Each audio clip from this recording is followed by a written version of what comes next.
Laurent, avec vous pour la continuité de cette thématique sur le chamanisme, avec notre invité Maja Cardo. Maja Cardo, bonjour à vous. Bonjour. Très heureux de vous accueillir pour cette thématique du chamanisme. Vous avez écrit un livre qui s'intitule Chamanisme du troisième millénaire, ombre et lumière sur le sentier aux éditions Santé Yoga.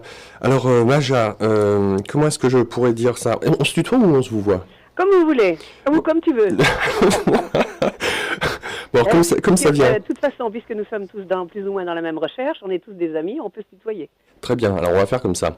Alors Maja, j'ai eu l'occasion de parcourir intensément votre livre. Pourquoi? Parce que vous mettez d'une certaine manière en évidence que dorénavant l'homme du troisième millénaire, il est peut-être pas tant un chaman, mais il est quelqu'un qui s'éveille à ce que les chamans étaient peut-être les seuls détenteurs auparavant. D'où ce titre certainement, Chamanisme du troisième millénaire. C'est un guide pratique, je dirais, pour celui ou celle qui désire se développer, s'éveiller en conscience, mais en même temps à s'ouvrir à des dimensions parallèles. On parle notamment des élémentaux, ces ondines, ces salamandres, ces gnomes, tous ceux et celles qui finalement hantent nos mythes et légendes, mais qui sont pourtant bien réels d'après vous. Alors peut-être que la première question que je viendrai à vous poser, c'est sous ce titre, vous avez mis une petite phrase, ombre et lumière sur le sentier. Pourquoi avoir choisi ça? Oh, c'est tout à fait simple. D'abord, le sentier, c'est une notion alchimique de développement personnel. Et le flacon est en nous-mêmes. Donc, nous avons des périodes où nous comprenons, nous sommes dans la lumière, nous réagissons avec la lumière de l'univers, qui est de la connaissance stockée, qui est engrammée, et d'autres d'autres moments, eh bien, on est dans l'ombre, et comme on continue à marcher sur le sentier, à un moment ou à un autre, on va retrouver la lumière. Donc, si vous voulez, nous faisons sans cesse des pas qui nous conduisent vers une connaissance non seulement de l'univers qui nous entoure, du monde, notre propre univers sur la Terre, mais de nous-mêmes, c'est notre propre univers. On ne se connaît pas. Nous arrivons sur Terre sans connaître les lois. Nos parents nous ont gentiment, lorsqu'ils sont des vrais parents, aidés à nous développer, à nous dire ça se passe comme ceci, ça se passe comme cela.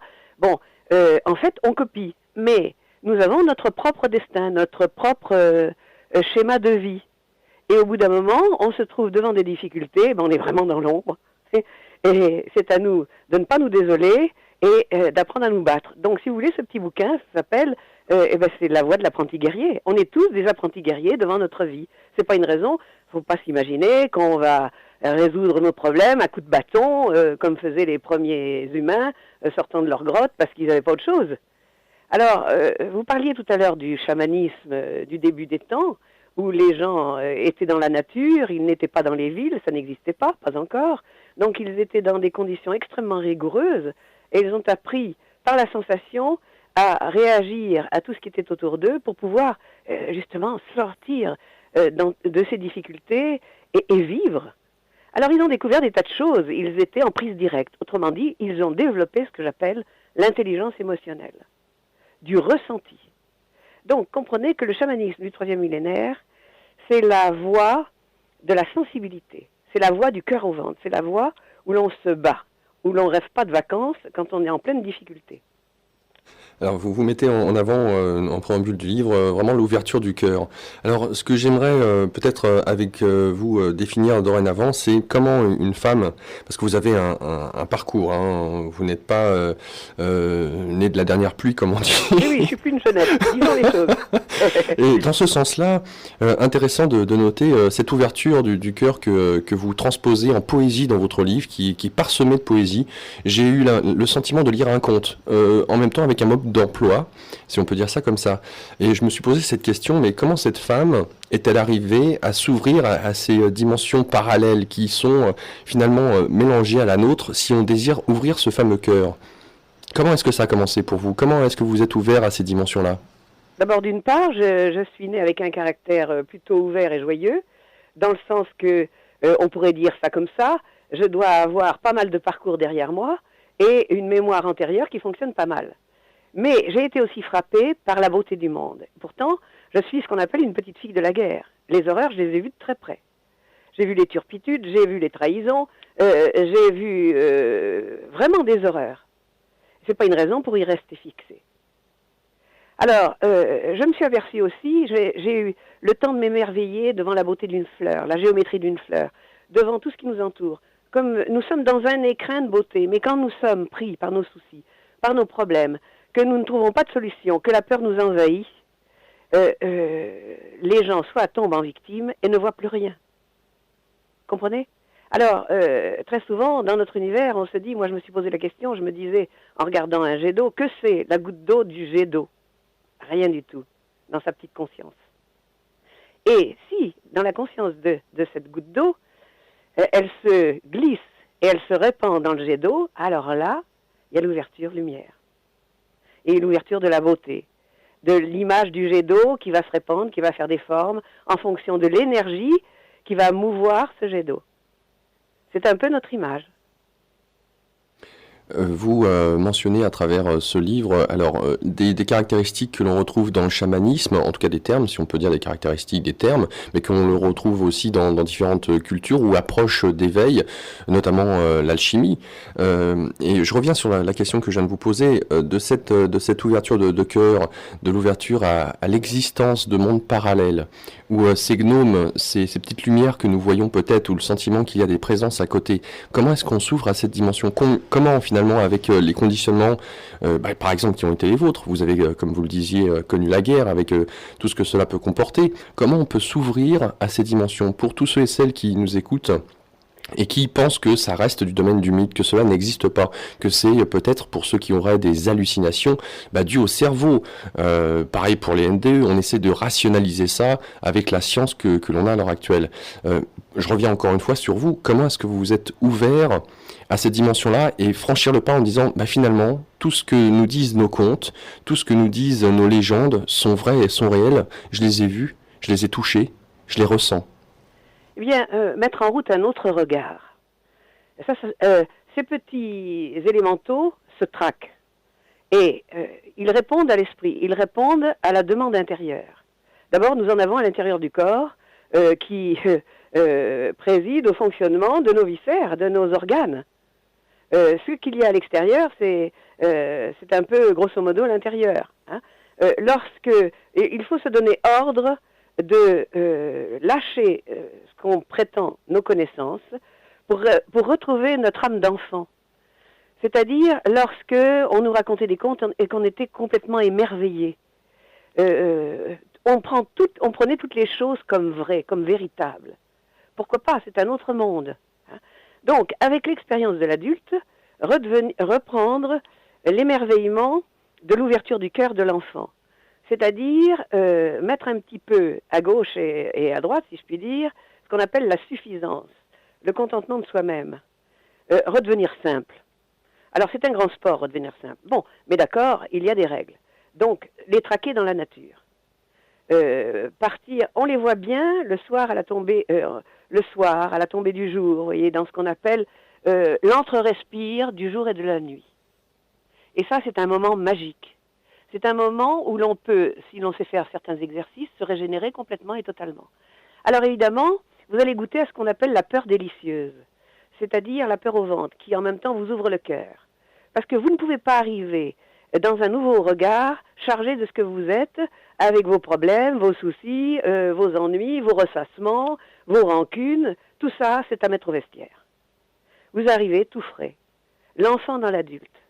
Et d'un seul coup, vous allez vous apercevoir, en tournant la tête très rapidement, en faisant certains exercices des yeux, en bougeant, bon, tout ça, ça fait partie du chemin, vous allez apercevoir des petites lumières qui se déplacent.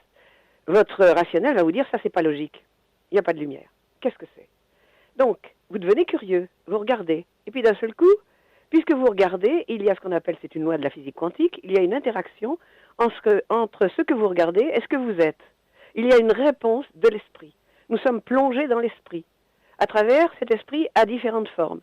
Donc on peut dire, on appelle ça les esprits de la nature. Dans la Terre, il y a les gnomes, comme je l'ai expliqué dans mon livre, toutes leurs caractéristiques, ils gardent les métaux, ils sont très friands de lumière. Donc on leur donne des présents, on leur prépare des choses. On se dit, tiens, aujourd'hui, lorsqu'on est en séminaire, des séminaires de 7 jours, là où on peut vraiment faire quelque chose, on va aller traquer les gnomes. Les gnomes, ils adorent être dans les racines des arbres. Alors, on choisit des arbres qui sont comme des petites grottes. On les prépare, on leur met des miroirs. On leur prépare le don des dons, c'est-à-dire dans la journée, on va leur faire des gâteaux extrêmement odorants avec les parfums qu'ils préfèrent. On va y mettre des fumigations. Et surtout, on ne va pas lâcher l'intention. On les appelle par l'intention, par le vouloir du cœur. On veut entrer en relation avec eux, on les considère aussi importants que nous-mêmes. Parce que derrière, il y a, pour la plupart des gens, moi, je suis important et la terre tourne autour de moi. Et tout le monde doit entrer dans ma loi. Vous voyez, le cheminement, c'est la simplicité sous l'ouverture du cœur. Pour obtenir quelque chose, il faut ouvrir son cœur. Et tout rentre dedans. C'est ce qu'on appelle la grande coupe. Alors, vous avez dedans l'intelligence intellectuelle qui va barater cette grande conscience, et puis vous avez l'intelligence émotionnelle qui s'imbibe de la beauté du monde et de ses expériences, et qui va ressentir au bout d'un moment la moindre sensibilité, la moindre perceptivité, un petit étincelle. Je vous ai dit dans mon livre que leur vision première, c'est une étincelle. Et puis, vous allez vous apercevoir, ils ont le don de s'agglutiner, et ils ont le don de nous emprunter dans notre cerveau des images. Et ces images, d'un seul coup, vous allez voir un espèce d'être évanescent, comme un grand gnome dégingandé, qui est en train de marcher ou de danser, et carrément autour de vous. Là, je vais vous dire, il faut se cramponner, parce que quand on n'a jamais vu ça, on est complètement immobile, et on est scotché dans l'instant. Alors, bon, ça c'est une des choses que nous avons vécues, plus ou moins. Mais lorsque vous leur préparez un nid avec des gâteaux, que vous allez partager les gâteaux, eux, ils n'ont pas des dents pour les croquer. Ils vont prendre la quintessence de ce qui est dedans. J'ai fait faire des analyses de ces gâteaux après le don. Il n'y a plus aucun principe nutritif. Il n'y a plus rien. Ils ont tout pris. C'est fabuleux. Et il n'était pas rare, on leur met des petites bougies, on leur a préparé des appos. Les appos, ce sont des statues à l'imagerie mythologique, mythique de ce qu'on connaît des gnomes. Et c'est très rigolo parce que ceux qui fabriquent ça avec de la terre cuite, les peignent, nous les consacrons avec des formules qui sont éprouvées par le temps, c'est-à-dire des formules sacrées, qui sont en latin ou qui sont des prières absolument magnifiques et merveilleuses, d'une beauté à couper le souffle. Et on met ces appos et on leur demande de bien vouloir soit venir ou les habiter, en mettant une lumière devant. Il n'est pas rare de s'apercevoir que d'un seul coup, la lumière, elle est complètement aspirée, plus rien. Le lendemain, au jour, on va voir, il n'y a même pas de traces. C'est très étonnant et c'est magnifique. Lorsque vous avez le cœur ouvert, vous en avez les larmes aux yeux. Oui. Et ces larmes, ce sont des dons d'amour à la terre, aux habitants de la terre. Lorsque vous avez des amitiés de ce type-là, il n'est pas rare qu'ils vous suivent dans votre maison. Moi, j'habite à côté de la forêt.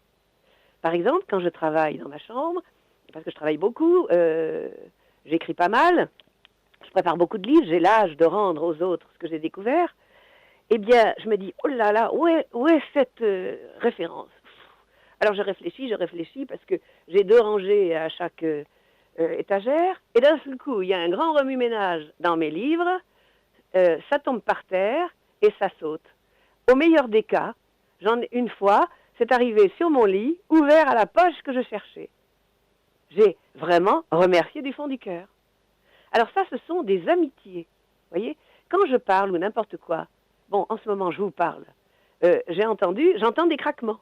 C'est-à-dire, ils répondent. Ça, c'est leur langage. Ils craquent. Ça craque partout, où il y a des petits flashs de lumière. Alors, ils ne sont pas tous gentils, hein. Ils prennent la couleur que vous avez dans l'esprit. Si vous êtes plein de rancune, si vous êtes plein de méchanceté, ils vont avoir la couleur de ce que vous êtes. Vous comprenez? Alors, on a intérêt à aller les traquer avec l'ouverture du cœur, avec la curiosité, sans opposer ce que nous sommes ou ce que nous croyons être, laisser faire et prendre leurs cadeaux. Parce que, après, lorsque vous rentrez, que vous vous couchez, que vous êtes dans votre lit, ça continue. Nous passons dans le temps du rêve, et le temps du rêve, c'est leur monde. Donc, s'ils veulent, ils peuvent vous convier à leur banquet. Tous ces contes d'enfants sont loin d'être faux, mais ce sont des banquets d'adultes, avec la connaissance servie en prime. Alors, l'idée qu'on se fait du chamanisme, qu'importe la tradition, qu'elle soit mongole, amérindienne ou indonésienne, il y a cette idée que finalement le chaman, pour se connecter aux entités, aux esprits de la nature, devait passer un certain laps de temps, jeûner en pleine forêt.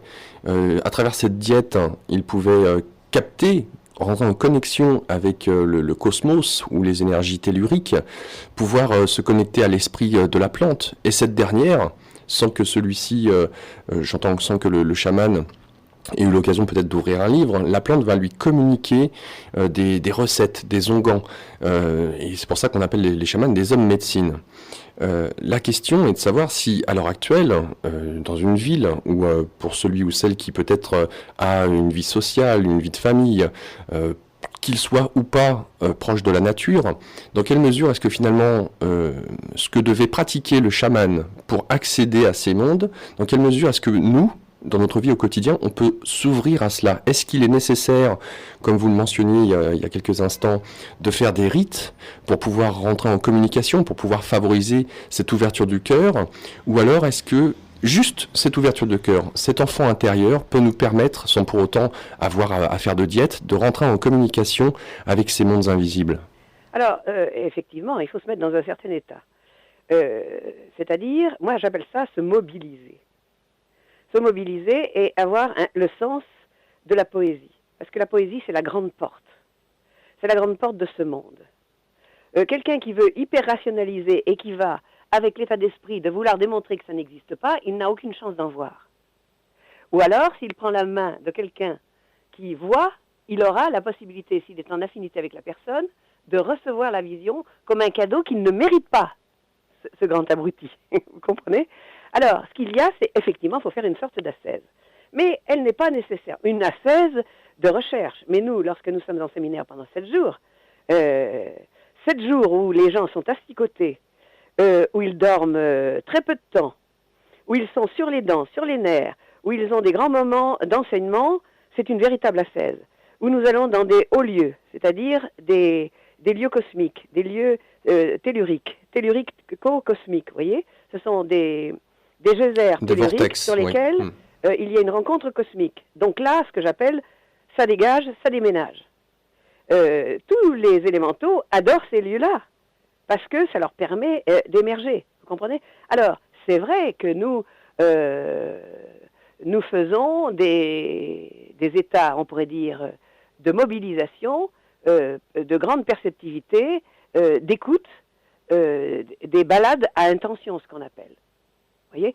Alors, tout cela, il y a aussi des exercices, il y a tout un entraînement. Il est certain que la vision du début du chemin n'est pas celle de quelqu'un qui a déjà 7 ans de travail derrière lui. Voyez? Alors, se mobiliser, qu'est-ce que c'est? C'est en un instant lâcher ses problèmes, être à l'intérieur de soi, mais derrière, qu'est-ce que ça veut dire? Ça veut dire entrer dans ses enveloppes. Autrement dit, le corps éthérique fait son travail. C'est le corps des forces formatrices, c'est le corps de la mémoire, c'est le corps des énergies de guérison, pour répondre à ce que vous dites, à ce que vous disiez tout à l'heure, et en relation avec le moi-je, qui est en relation, lui, avec l'âme de la personne, va pouvoir commander au corps d'être vivant. Et à ce moment-là, il va être balancé dans une sorte de voyage extatique, en superposition dans un voyage ordinaire, de marche ordinaire, et il va entrer en relation tout naturellement avec l'âme de la plante. Par exemple, nous avons fait tout un rituel, parce que nous connaissons les dates, nous connaissons les heures de puissance des plantes. On ne cueille pas une plante à n'importe quelle heure pour avoir sa puissance. Il faut qu'elle soit en maturité spirituelle, parce qu'une plante est spirituelle, elle est sous âme groupe. Donc, si l'on parle des hiérarchies de l'intelligence, c'est pas n'importe quoi une plante. On a tendance à la prendre un peu par-dessus la jambe et on se dit, ah oui, elle est jolie, celle-là, elle vaut pas un clou, rien du tout. Mais si l'on prend par exemple la consoude, elle dit bien son nom. Hein. Vous avez des personnes, par exemple, c'est un nom qui est très répandu en Corse. Parce que les Corses, c'est pas n'importe qui, ce sont des gens qui ont des secrets. Et il y a des chamans là-bas qui tiennent debout.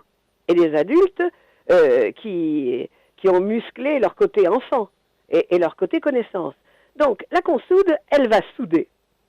Quelqu'un qui a une fracture ou n'importe quoi, si on coupe à l'heure juste, eh bien, tout le pouvoir de la plante est dans la plante.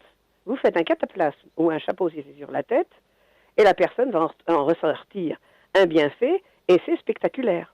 Les douleurs s'en vont, il y a une ouverture du cœur. Bon, d'accord, ça ne touchera pas l'état psychique de la personne, parce que la personne est responsable de son état psychique.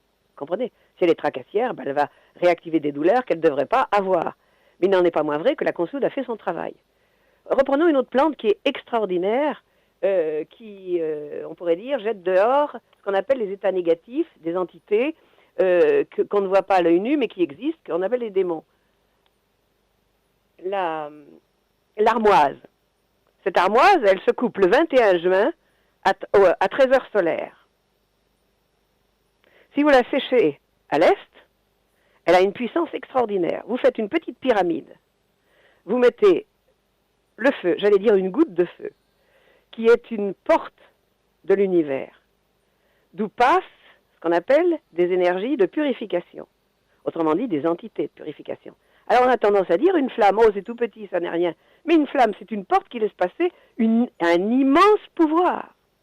Donc, c'est pas par hasard que dans les sciences millénaires chinoises, dans l'acupuncture, on fait des moksas, c'est-à-dire des petites pyramides qu'on met sur des aiguilles d'or, ou de platine, ou d'un autre métal, en fonction des énergies, des schémas énergétiques qu'on veut débloquer. Voyez ? Donc l'alliance de l'armoise avec la connaissance, des plantes avec la connaissance, elle est connue. Personnellement, moi j'ai l'amitié de certaines plantes, dont celle dont je viens de vous parler. Il n'est pas rare, le soir, de voir d'un seul coup, elles montrent leur déva collectif, tout au moins un aspect. Alors, qui se montre sous la forme d'une énorme flamme, j'exagère pas, de 150 à 200 mètres de haut. On en reste sidéré. C'est constitué d'une flamme lumineuse qui va du violet en passant vers le rose tyrien et peuplée d'une multitude, d'une myriade de petites étoiles, mini petites étoiles. Ça dure une seconde, mais c'est comme une éternité à l'intérieur de soi. On le garde à tout jamais en soi. Là, en ce moment, je vous le décris, mais je le vis. Et pourtant, ça fait combien de temps que je n'ai pas vu ça? Je ne l'ai pas vu depuis 4 ans. Parce que c'est un grand cadeau de voir ça. Vous comprenez? Il faut ce que j'appelle le mériter, en tant que vibration. Donc, c'est une compensation d'une vibration, c'est une communication, comme je vous l'ai dit, il y a une interaction entre ce que nous regardons, entre ce que nous émettons et ce que nous recevons. Et il y a une construction, une traduction qui se fait au niveau de notre cerveau limbique et qui va envoyer par le laser du troisième œil la construction de notre propre monde. Si je vous dis ça, c'est parce que dans le chamanisme du troisième millénaire, on a bien conscience, moi on fait de la physique quantique, tout au moins dans la généralité et dans tout ce qui est à la portée des gens, nous passons au large des grands calculs, bien que nous fassions de l'astromathématique, parce que on ne peut pas faire du chamanisme sans tenir compte des états planétaires. Ce sont nos parents. Si vous réfléchissez, la Terre, elle est dans l'espace. Nous sommes même pas l'ombre d'une poussière, même pas l'éternuement d'une poussière, par rapport au cosmos, par rapport à la galaxie. Et pourtant, avec nos petits pieds, nous tenons sur la Terre. Alors évidemment, il y a la force gravitationnelle, il y a l'électromagnétisme et tout ça. Mais regardez, nous sommes capables de penser l'univers. Nous recevons les états planétaires. Et en fonction des états planétaires que nous connaissons, là, nous sortons dans la forêt. Nous emmenons notre corps, qui est notre véhicule, et nous nous donnons ordre de nous mobiliser pour voir, pour percevoir, parce que c'est notre intention. Et notre intention, c'est notre moteur magique. Et notre moteur magique, c'est ce qui va mouvoir, on pourrait dire, le moteur magique de toute l'organisation cosmique des petits élémentaux, des entités et de ce que nous rencontrons, et principalement de l'allié. Il y a beaucoup de choses dans ce que vous venez de dire. J'aimerais essayer de décortiquer dans la mesure du possible parce qu'on pourrait faire des heures sur le chamanisme. Quand par exemple vous nous dites que l'armoise, vous la faites sécher à l'est. Quand je l'entends, personnellement, je me dis, bon, qu'est-ce que ça veut dire sécher une plante à l'est, au nord, au sud? Dans quelle mesure? Parce que Là, vous avez raison. on pose une plante, quelle qu'elle soit, elle est exposée aux 4 points cardinaux. Qu'est-ce que veut dire exposer une plante à faire sécher à l'est? Alors, d'abord, il faut la mettre sur un drap bien blanc, de lin. Il faut la respecter. Eh bien, c'est lui mettre la tête à l'est, parce que c'est la tête qui reçoit les énergies. Lorsqu'elle sera bien sèche, on va détacher les feuilles, et puis on va la garder précieusement dans des poches en papier et pas en plastique, c'est-à-dire dans des matériaux nobles, puisque le papier, normalement, il est fait soit avec du bois ou avec des choses de récupération, du carton, des choses comme ça. Comprenez? C'est-à-dire respecter ce qui était en relation avec la nature et qui laisse passer le message de la nature. Moi, j'ai des armoises, c'est comme des vins. J'ai des armoises qui ont 10 ans. Je peux vous dire que ça déménage. Alors, on aurait tendance à dire, oh là, c'est une vieille herbe, elle n'a plus rien. Tiens, Tintin, comme dit l'autre. Elles ont une énergie pas possible. Moi, j'ai connu un homme qui était extraordinaire, que j'aimais beaucoup, et qui m'avait beaucoup apporté. À l'époque où j'étais une jeune femme, où je croyais tout savoir, et en fait, où je ne savais pas grand-chose. Bon, chacun, en venant au monde, porte son quota de difficultés à vivre, et en même temps, on pourrait dire son quota de choses à rejeter, pour pas dire son petit quota de démons, qui correspond à nos défauts, à nos mauvaises habitudes, ceci, cela. Il me regarde. Il pratiquait la vieille médecine millénaire chinoise. C'était pas un rigolo qui pique des aiguilles n'importe où. Il regardait bien et il mettait qu'une seule aiguille. Il m'a dit, toi, tu as un gros démon qui t'empêche d'avancer. Ouf, un démon, on a peur. J'ai rien dit, j'avais un grand respect de cet homme-là. Donc, il me dit, il sort un espèce de plan cosmique. À l'époque, je ne savais rien. Et il calcule. Il me dit, par rapport à ta date de naissance, ceci, cela, la longitude où tu es né, la latitude, gna gna gna gna gna gna. Pour moi, c'était, je n'y comprenais rien. Il me dit, je te donne rendez-vous ce soir à 5 heures dans la grange du père machin, là-haut, dans la montagne. Bon, on y va. Il y avait du foin. Je me couche sur le foin. Il me pique l'aiguille, je peux vous le dire, dans le bas du mollet. J'ai rien senti, mais il y a eu un bruit énorme. Alors, on vous s'est ouverte en grand, et avec une lumière, c'était à la tombée du jour, une lumière éblouissante, et il est parti comme il était venu. Pour lui, c'était tout à fait normal, mais moi, je ne l'ai jamais oublié. Ça fait quoi? Ça fait 40 ans de ça. Et à partir de ce moment-là, effectivement, bon, moi, honnêtement, j'ai rien senti à l'intérieur de moi autre. Mais comme j'avais toujours chevillé au corps le désir d'apprendre, de connaître, j'ai peut-être eu plus de facilité. En tous les cas, voilà ce que j'ai vécu. Ça mérite quand même d'être dit, non? Vous ne croyez pas? C'est sûr, et je vous remercie de nous le faire partager. Je rappelle aux auditeurs avec nous Maja Cardo pour ce livre Chamanisme du 3e millénaire, Ombre et lumière sur le sentier aux éditions Santé Yoga. Alors Maja, on continue.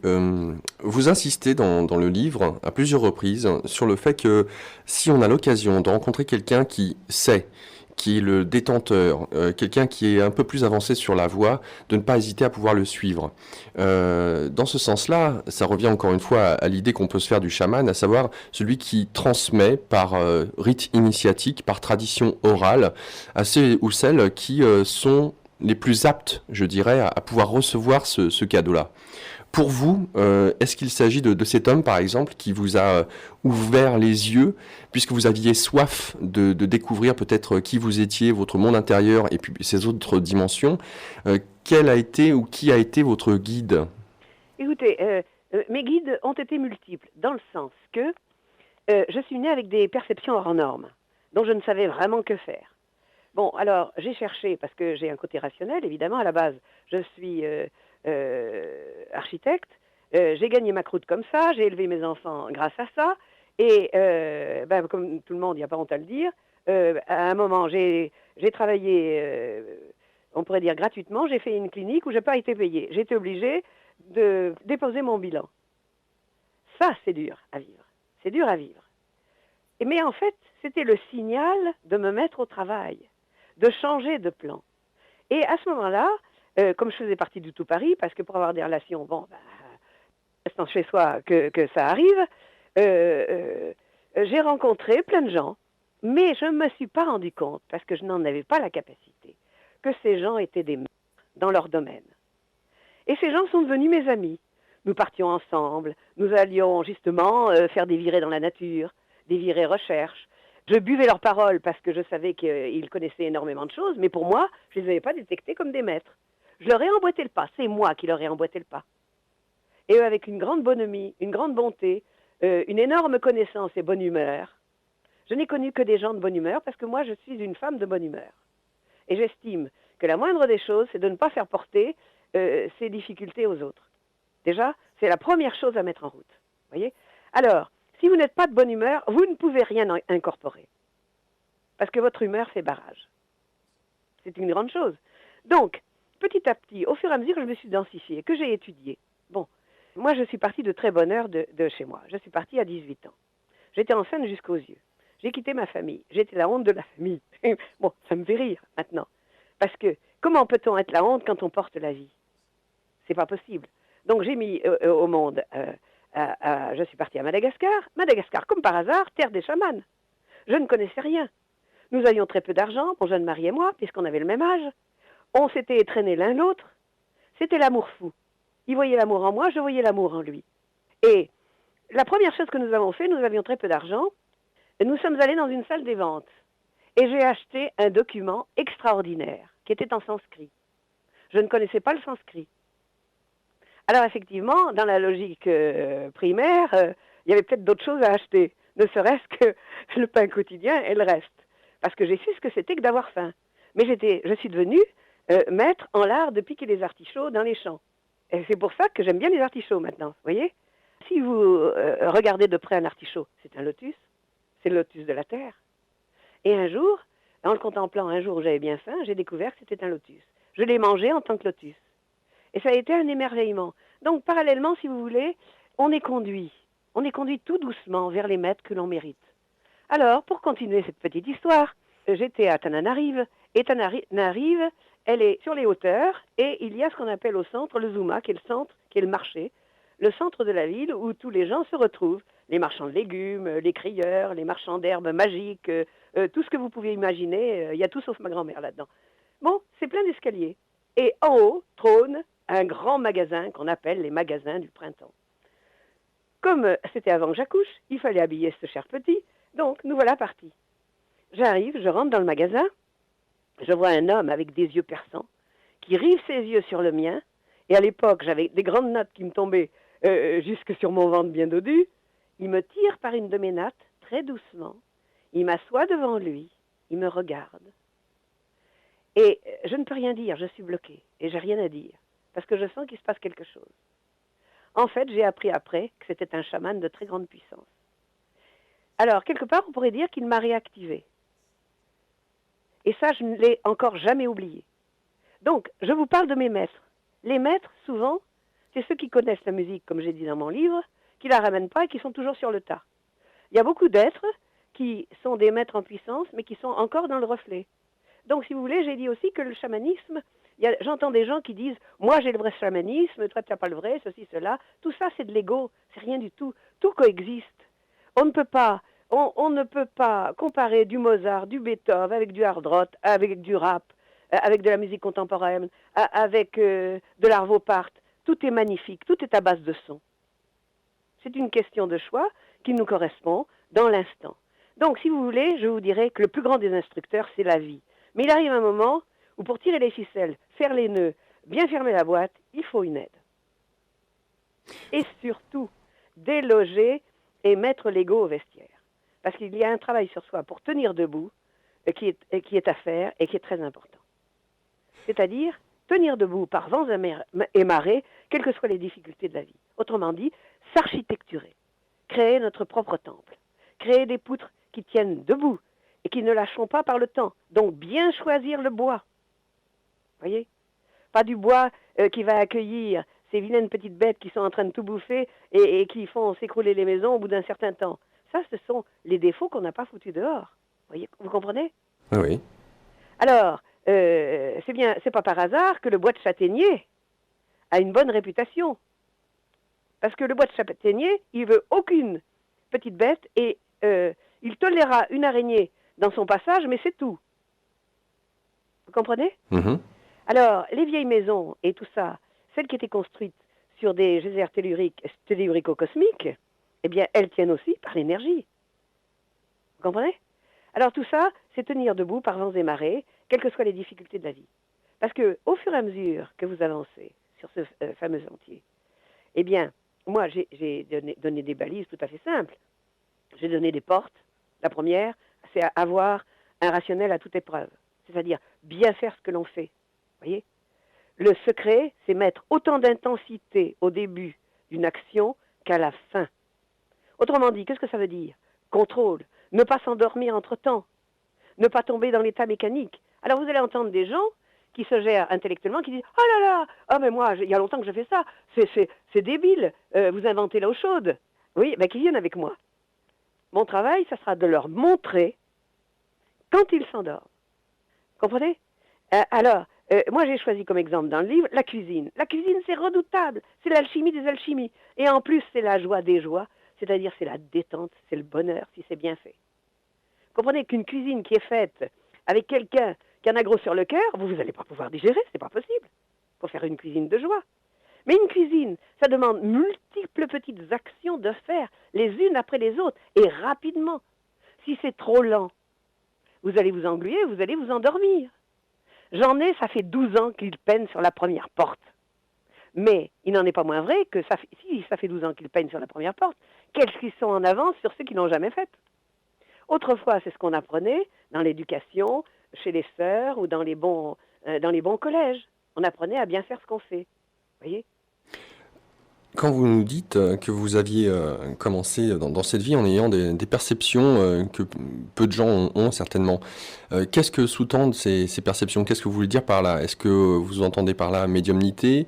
Est-ce que vous entendez par Oui, là... médiumnité, excusez-moi, je vous coupe la parole, mais médiumnité, ça ne veut pas dire grand-chose. J'entends toujours des gens qui disent « moi, je suis médium ». Qu'est-ce que ça veut dire médium? Ça veut dire trait d'union entre telle ou telle chose, telle vibration ou telle vibration, telle forme de vie ou telle forme de vie. Et moi, je dirais dans ma candeur naïve, quand on est médium entre sa chambre à coucher et soi-même, très bien. On va en transporter les petites odeurs, le bien-être, ceci, cela. Mais quand on est médium entre la porte des petits coins, vous voyez ce que je veux dire, et soi-même, autrement dit, il y a multiples mondes. Vous voyez ce que je veux dire? Oui, tout à fait, oui, tout à fait. Oui. Il y a le bas astral, le médium du bas astral, parce qu'il n'a pas nettoyé sa gamelle. Excusez-moi, j'ai un peu un langage vert, oui. parce qu'on n'a pas le temps de faire de fioritures et qu'on n'est pas dans un salon, mais on est parfaitement dans un salon. La nature, c'est le salon des salons. Et la grande souffrance des villes, c'est qu'il n'y a pas assez de nature. Vous comprenez? Oui. Et c'est pour cela que les gens devraient partir le plus possible en week-end. Alors moi, je leur donne un petit conseil pour qu'ils puissent se remettre. Vous avez le jardin des Trocadéros qui n'est pas encore perverti. Il est très puissant. J'ai fait des exercices là-dedans incroyables et ça répond au quart de tour. Vous voyez? Alors, pourtant, sous les villes, il y a des grottes, il y a des étages. Donc, nous vivons sur du gruyère dans les villes, vous voyez? Donc, la terre a bien du mal à nettoyer tout ça. Bon, enfin, du coup, j'ai un peu décroché. Qu'est-ce qu'on disait? Je vous posais la perception, les perceptions que vous aviez, sans pour autant que vous puissiez définir ou expliquer quelles étaient ces perceptions, dans quelle mesure ces dernières se sont ouvertes. Alors, quand on entend le troisième œil? Alors, écoutez, c'est très simple. Bon, quand j'étais toute petite fille, puisque j'ai vécu les bombardements, je devais avoir 6-7 ans, je partais avec mes parents, mes grands-parents, et mon grand-père, qui était le maire du village, disait il faut s'abriter à tel ou tel pan de mur. Et je me souviens, c'est une des expériences dont je me souviens très bien, il y avait quelque chose qui s'emparait de moi, je disais non, il ne faut pas aller là. Et effectivement, une bombe est tombée dans l'endroit où ils avaient tous décidé d'aller. Voilà, vous voyez, c'était des perceptions dont je ne savais que faire, c'était des sensations. Autrement dit, tout ce qu'on a fait, tout le travail qu'on a fait, revient à travers des sensations, c'est l'inconscient qui s'exprime, on pourrait dire, c'est l'âme qui s'exprime. Donc, si vous voulez, je suis venue avec le troisième œil plus ou moins ouvert. Hein, on ne va pas se gonfler la tête, parce que le travail, il reste à faire. Bon, et c'est pour cela qu'étant petite, j'avais une santé fragile. Parce que quand vous avez un centre, j'en ai parlé dans mon livre, j'ai fait un petit périple des centres, c'est pas pour reprendre la tradition et tout le reste, mais c'est très important, puisque tout le travail sur soi vise à débloquer des centres énergétiques qui sont en relation avec le cosmos et toute la vie et toute la nature. Alors, j'avais le centre du troisième œil, autrement dit, mon petit laser personnel envoyait des flashs. Je voyais les auras des gens, mais je ne savais pas que ça s'appelait aura. Et je disais à ma mère, oh maman, il serait préférable de bien se méfier de cette personne parce que je trouve qu'elle n'a pas une jolie couleur. Et ma mère me disait, cesse de mentir. Et très souvent, quand j'insistais, ça se résolvait très vite, je me ramassais une claque et je me taisais. Voyez? Bon, c'était pas plus mal, c'était l'éducation d'autrefois, voyez? Et pour rester bien dans le rationnel. Mais il n'en est pas moins vrai que quand on a un véritable don, il reste toujours. Par exemple, je regardais des tasses, ma mère avait une très belle, beaucoup de belles tasses, beaucoup de belles faïences et de choses comme ça, qu'elle avait héritées de la famille. Et je disais à ma mère, celle-là, elle va pas faire long feu. Elle me disait, pourquoi? Parce que je le sentais profondément. Je sentais une faille, on pourrait dire moléculaire, qui s'inscrivait en moi. Voilà. Vous voyez? Donc, j'ai commencé par ça. Et alors, j'ai voulu savoir ce qui se passait. Et j'ai découvert que quand je prenais une certaine force, en fait, c'était une force de l'univers, on pourrait l'appeler la force noire. J'ai beaucoup étudié entre-temps la matière noire, la force noire, et si vous avez vu dans mon livre, il y a des passages extrêmement importants d'un homme de grande qualité, d'un biologiste physicien qui s'appelle Jacques Coppée, qui a commenté, lui, dans son jargon, dans ses recherches, tout le travail que j'ai fait. Alors, on a beaucoup parlé, je lui suis infiniment reconnaissante parce qu'il m'a donné des cours extraordinaires, et moi, on a fait des gros échanges. Vous voyez? C'est un homme fabuleux, absolument fabuleux. Il y a des physiciens qui sont fabuleux. Il y a toute une école de physiciens fabuleux. Il y en a d'autres qui sont complètement rationnels. Bon, c'est leur chemin, il faut de tout. Hein. Et moi, je pense que les deux, un jour ou l'autre, se rencontreront et ça va faire une merveille. C'est comme ça que les bâtiments peuvent tenir debout, à mon sens. Hein. Je pense que tout peut agir de fur et à mesure. Alors, cette fameuse force était à ma disposition. Je me suis toujours demandé ce que c'était. Alors, on vous entend plus trop bien. Peut-être avec votre téléphone. Ah, voilà. Vous m'entendez plus là? Là, c'est très bien. Parce que j'ai bougé, excusez-moi. Alors, cette fameuse force, je me suis dit, je l'avais employée sur mon chat. Il était malade, le pauvre, il avait des rhumatismes, il était en fin de vie et tout ça. Et j'ai fait passer cette force et après, il trottait comme un lapin. Je me suis dit, tiens, c'est formidable. Donc, vous voyez, c'est typiquement des forces de chamanique, ça, à la disposition.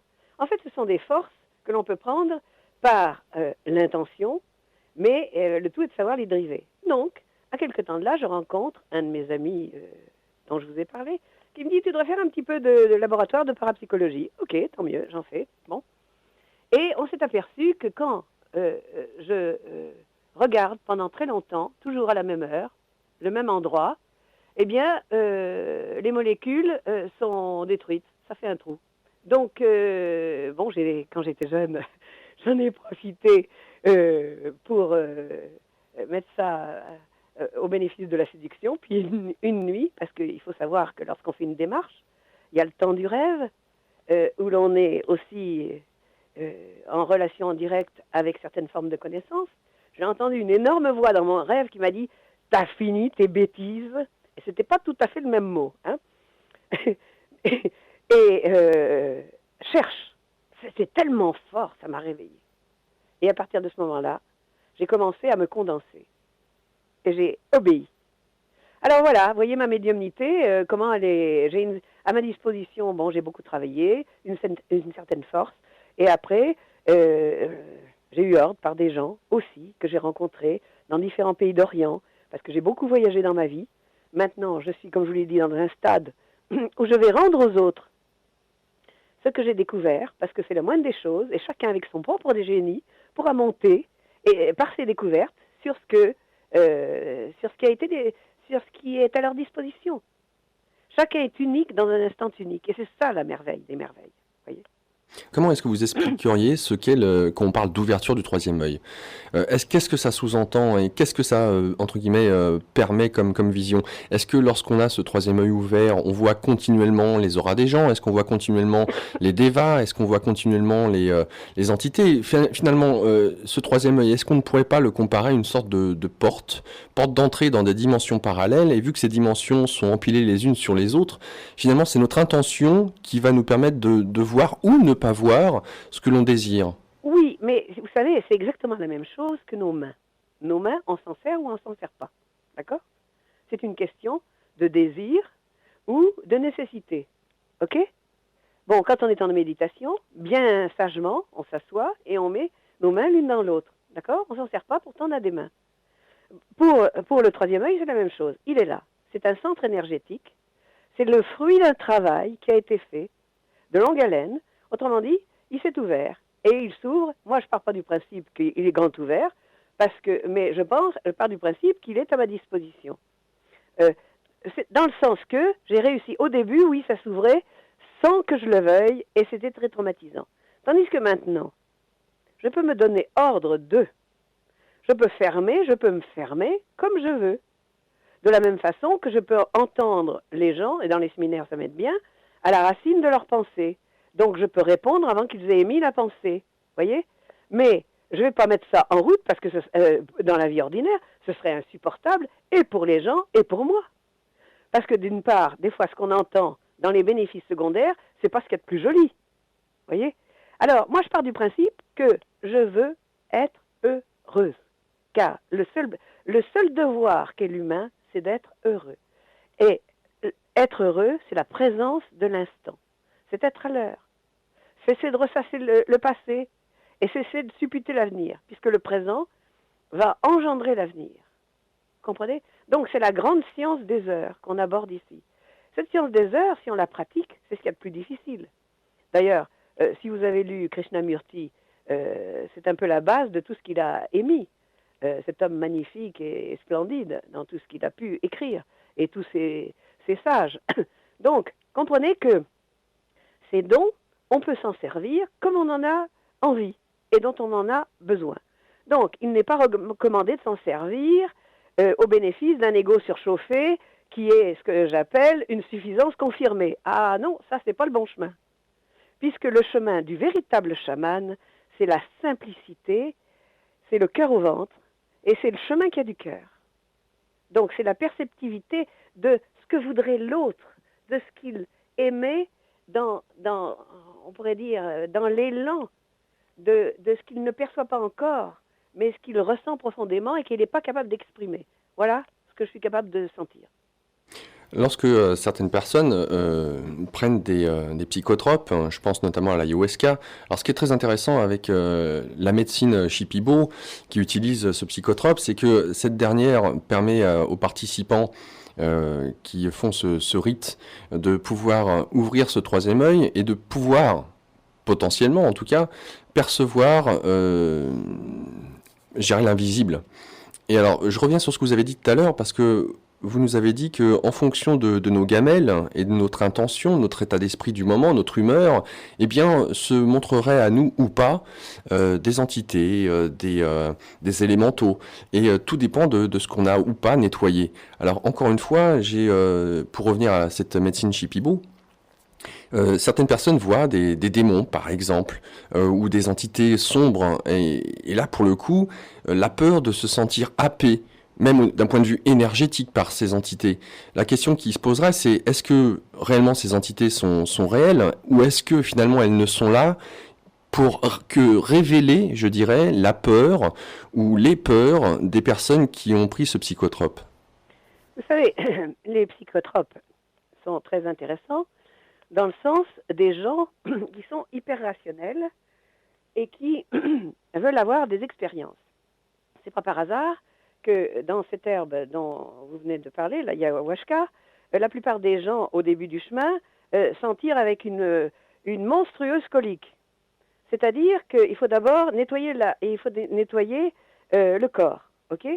Et dans les intestins, il y a ce qu'on appelle les démons. On les rejette, ok. Après, il va y avoir ce qu'on appelle les états de conscience modifiés. Alors, ces états de conscience modifiés, bon, ils vont venir en fonction de la vibration de la personne dans laquelle son esprit se meut, c'est-à-dire son ambiance, voyez? Alors, donc, son ambiance va créer, il y a multiples plans dans lesquels on évolue. Le travail qu'on a à faire sur soi, c'est justement d'affiner nos perceptions, de lever notre état d'esprit, nos désirs, de lâcher nos rancunes, de lâcher nos détresses, ceci, cela, autrement dit, d'avoir une certaine dimension. Okay? Plus vous allez vous affiner, plus vous aurez des visions extraordinaires et vous n'aurez pas besoin de prendre de psychotropes. Car ce cheminement fait que vous allez vous construire vous-même et que les états de conscience modifiés, en fonction de certains exercices, vont se déclencher tout seuls. Donc, la drogue, au bout d'un moment, n'arrange pas le cerveau. Bon, à certains moments, on peut appeler ça initiation. Vous voyez, certaines personnes peuvent en avoir besoin, je ne dis pas le contraire, mais actuellement, il y a vraiment trop de drogués dans le monde, ne serait-ce que l'héritage de la momification, de toutes ces momies qui se sauvent, dont les ombres se sauvent et qui ont été droguées par des herbes et différentes choses et différentes fumigations et différents rituels, et qui se sauvent et qui sautent sur des personnes mal construites, qui ne se gardent pas, mal développées, et qui les poussent soit à boire ou à se droguer. Vivre, ce n'est pas se droguer, c'est avoir tout son esprit, toute sa faculté, tout le côté aigu de l'esprit pour pouvoir gérer la qualité actuelle. Vous comprenez ? C'est jamais un état de drogue qui va faire sortir une équation de très haut niveau. Le cerveau en est incapable. Voyez ? Donc, on va considérer ça comme un état extatique.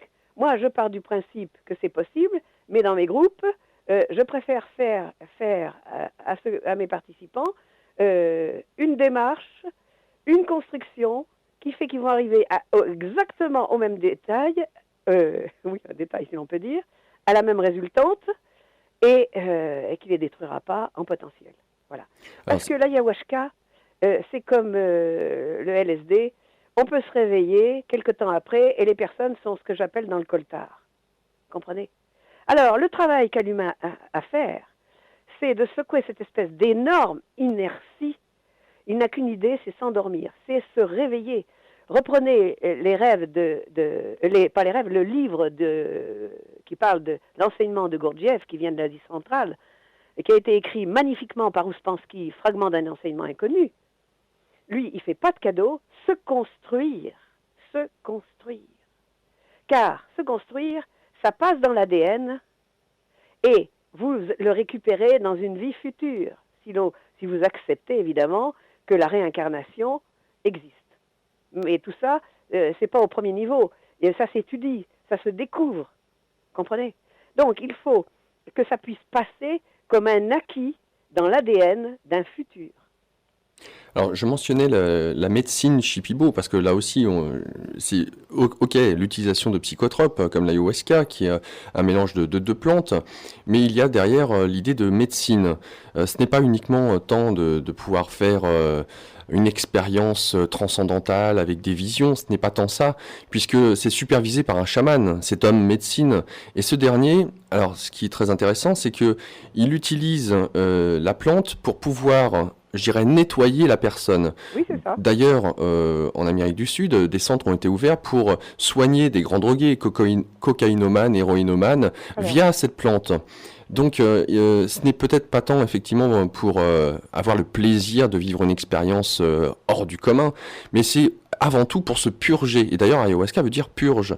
Donc, dans ce sens-là, j'aimerais peut-être avoir votre avis sur ce que fait le chaman au moment où, justement, il y a ce genre de cérémonie. Comment est-ce que vous percevez son travail ? Qu'est-ce qu'il fait ? Alors déjà, moi, je ne suis pas dans la peau du chaman, premièrement. Mais moi, je pourrais vous dire ce que je ferais, si jamais je faisais ça.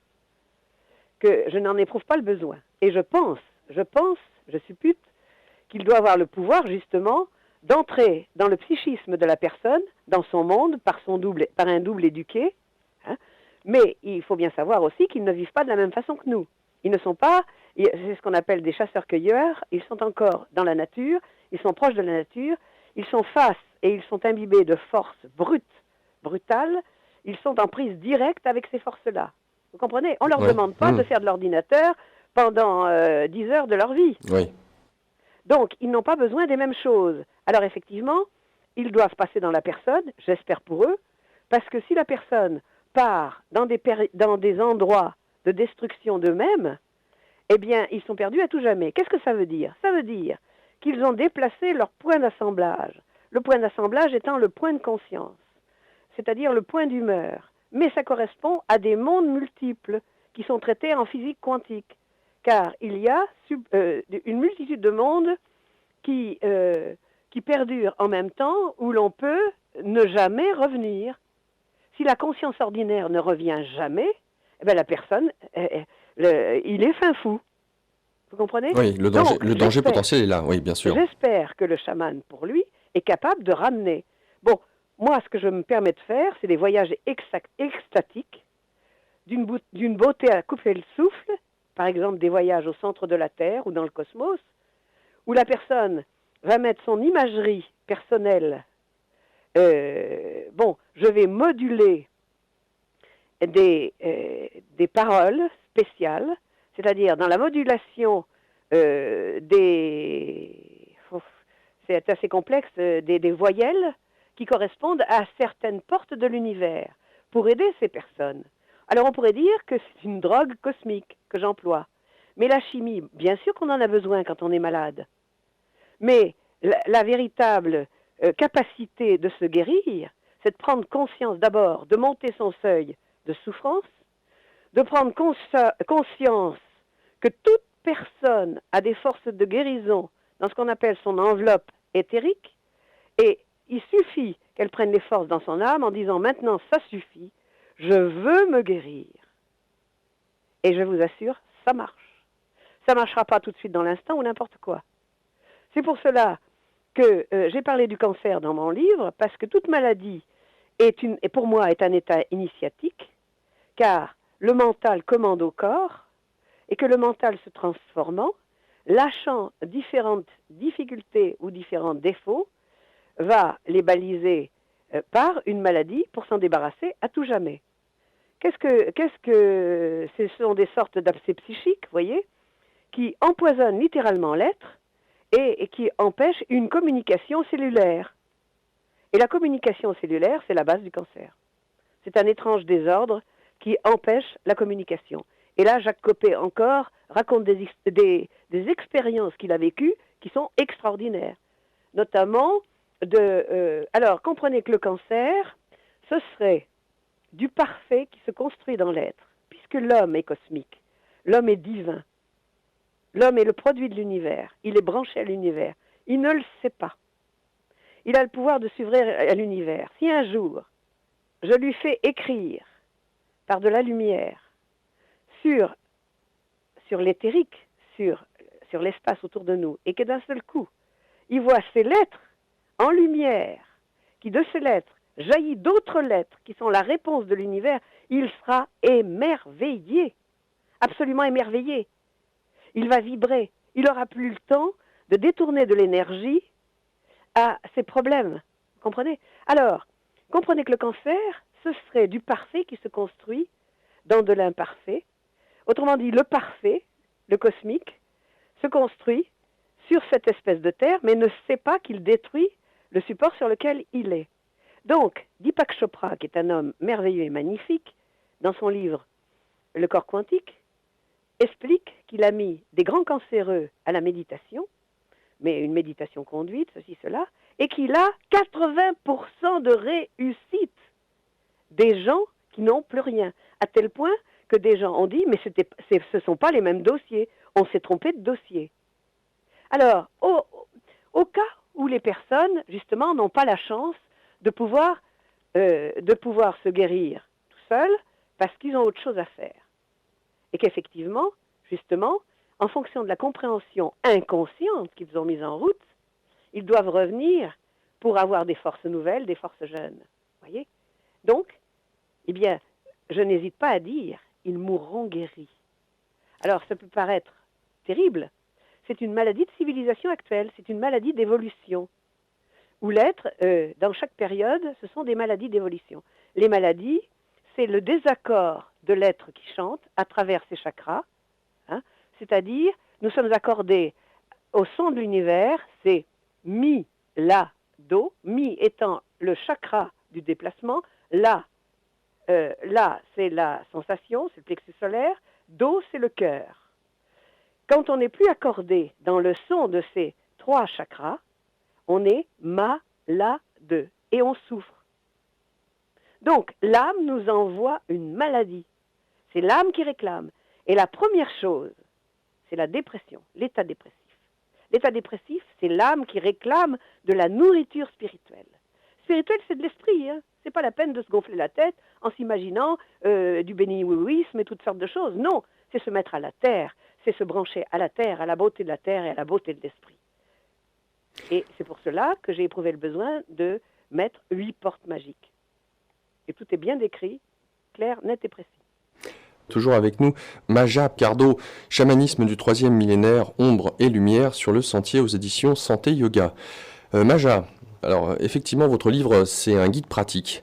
Vous parlez de portes, de seuils, vous parlez aussi d'alliés, 3 alliés qui ne sont pas forcément aussi roses qu'on pourrait l'imaginer à travers ce terme de alliés.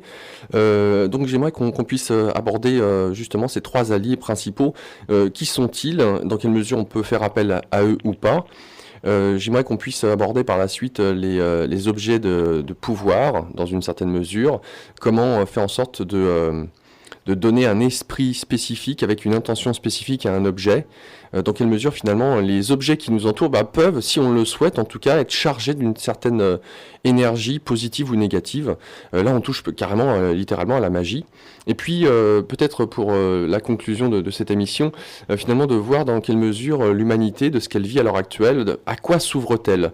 Puisque vous parliez tout à l'heure de l'ombre et de ce que nous sommes en train de traverser d'un point de vue individuel, et que par la suite, bien entendu, il y a la lumière. Puisque l'humanité dans son entièreté traverse l'ombre, qu'est-ce que cela sous-entend? Bon voilà, un petit peu la suite du programme pour les auditeurs. Alors revenons sur ces 3 alliés ou ces différentes portes que vous mettez en avant dans votre livre. Alors, les alliés, c'est tout un phénomène. C'est tout un phénomène dans une classification arbitraire. On en a mis 3. Mais en fait, ce sont des forces. Ce sont des forces de l'univers. Comme j'ai dit dans mon livre, l'homme ordinaire va appeler ça accident, va appeler ça, il en a peu de bénéfices et tout ça. Bon, qu'on les perçoive ou qu'on ne les perçoive pas, elles sont là. Elles sont là. Alors, si je suis justement, entre parenthèses, en train d'écrire un livre sur l'allié, parce que l'allié, c'est très vaste, c'est énorme, c'est terrifiant. C'est dans la vie de celui qui ne perçoit pas, dans la vie de celui qui les sent vaguement et dans celui qui voudrait les traquer, ce qu'on appelle les taquiner. On appelle ça dans notre jargon les taquiner. On va taquiner l'allié. C'est pas n'importe quoi. Hein. Bon, il m'est arrivé combien de fois de revenir justement de ces taquinages couvertes de bleu. Vous vous rendez compte? Donc qu'est-ce que ça fait? Ça passe dans toutes nos enveloppes. Ça passe dans les enveloppes éthériques, c'est-à-dire le corps éthérique qui anime notre corps physique. Ça passe dans le corps astral, qui est le corps qui nous met en relation avec la vie autour de nous, qui est un corps vibratoire aussi, qui est le corps de l'émotionnel, des tempêtes émotionnelles, et qui n'est pas, pratiquement pas, construit chez l'homme ordinaire. Il ne faut pas oublier que, si vous voulez, l'humanité en est à l'adolescence, et là je suis peut-être gentille, à l'adolescence de son évolution. Vous avez des gens qui en sont très loin, et j'ai pris dans mon livre l'exemple d'un champ de blé. Moi, comme je suis à la campagne, je vois ça. Et que je regarde, un champ de blé, il n'y a rien de plus beau au soleil. Et surtout quand le vent fait danser les épis. Vous regardez, puis d'un seul coup, vous apercevez, tiens, pourquoi ceux-là désobéissent? Vous en avez toujours une bonne partie qui ont au moins une coudée de plus que les autres. C'est ceux qui sont en avance. C'est ceux qui voient au-delà de l'ordinaire, c'est-à-dire du champ, et qui disent, voilà comment ça se passe. Alors, ça peut être pris intellectuellement. Les gens diront, ah oui, oui, ça se passe comme ça, et puis on va le prendre, et puis en bon petit garçon, on va essayer de le mettre en pratique. Ben ça, moi, je dirais, ça frise l'imbécilité. Dans le sens que c'est bien, ils savent, ils sont au courant. Mais rien ne remplace l'expérimentation. Vous comprenez? L'expérimentation où on s'est brûlé, où on en a pris plein la figure, où on a été fichu par terre, tant dans les expériences de la vie que dans des expériences de nuit. Parce que on peut bien percevoir l'allié dans certains lieux. D'ailleurs, Castaneda en a parlé superbement. Et ça m'avait toujours intrigué. Et c'est pour ça que j'ai fait mes propres recherches. Et je peux vous dire que ce sont des choses extraordinaires. Là, actuellement, j'en ai écrit, pour rien vous cacher, près de 300 pages. Alors, 300 pages écrites sur l'allié, c'est pas n'importe quoi. Alors, Bon, qu'est-ce qu'un allié, déjà, pour une définition pour les auditeurs? Allié. A-L-E-L-I-L-O-L-U-L, c'est un nom des forces divines. Et moi, je dirais que ces forces divines, ça s'appelle l'énergie noire. Alors, il y en a peut-être qui vont sauter au plafond, principalement des scientifiques purs et durs, mais des scientifiques qui réfléchissent, j'en connais pas mal, puisque je fais partie d'un groupe de recherche avec eux, ils me disent que c'est pas faux du tout. Donc, Al, ce sont les forces divines, liées, L-I-E. C'est-à-dire liées à quoi? Liées à qui? Voilà la question. Donc, quelque part, on a la possibilité soit de faire alliance, ou d'en être ennemi. C'est-à-dire de ne pas se relier. Et à ce moment-là, si on n'est pas relié, il y a ce qu'on appelle le cognement. Et là, je peux vous dire, dans un langage net, clair et précis, on en prend plein la figure pour pas dire plein la gueule. Alors, nous sommes intelligents, nous sommes fins, nous sommes extrêmement rapides, si nous voulons. Donc, nous sommes plus rapides que cette espèce d'énorme entité qui peut se montrer sous plusieurs aspects. Vous avez ce qu'on appelle le troisième, qui est la somme de toutes les horreurs du monde. Dans le monde entier, qu'elles soient exprimées, qu'elles soient vécues, qu'elles soient pensées, de toutes les turpitudes, de toutes les dépravations. Vous vous rendez compte si vous vous trouvez face à ça? Alors, si vous vous trouvez face à ça, et que malgré tout, vous êtes un homme bon, vous êtes un brave homme, ok? Ce que je ne doute pas, hein, puisque dans chaque personne, il y a toujours quelque chose de bon, mais on va dire, par exemple, telle personne a juste 50% de bon, ok? Eh bien, l'allié va se montrer dans il va créer des images. Il nous prend des images. C'est un peu le cousin germain de ce qu'on appelle dans la tradition le gardien du seuil, qu'on doit franchir lorsqu'on franchit un certain cap. Autrement dit, ce gardien du seuil, nous sommes face à notre peur de base qui est émise en vie, c'est-à-dire qui a été projetée par notre troisième œil et qui est vivante. On a mis au monde notre propre peur. Là, l'allié, lui, il est vivant. Donc, ça va être un aspect de tout ce que je viens de vous dire. Vous voyez l'énormité de ce que c'est. D'accord? Alors, comment s'en faire un allié et pourquoi pourrait-on s'en faire on ne peut pas s'en faire un allié. D'accord. Mais si vous l'apercevez, il peut vous foutre la trouille du siècle. Alors, que faire? C'est-à-dire, par exemple, moi, personnellement, j'ai peur de la violence, parce que je l'ai vu étant petite. Donc, des fois, quand je le perçois, on le perçoit pas toujours, on ne sait pas à qui on a affaire. Simplement quand il montre son nez.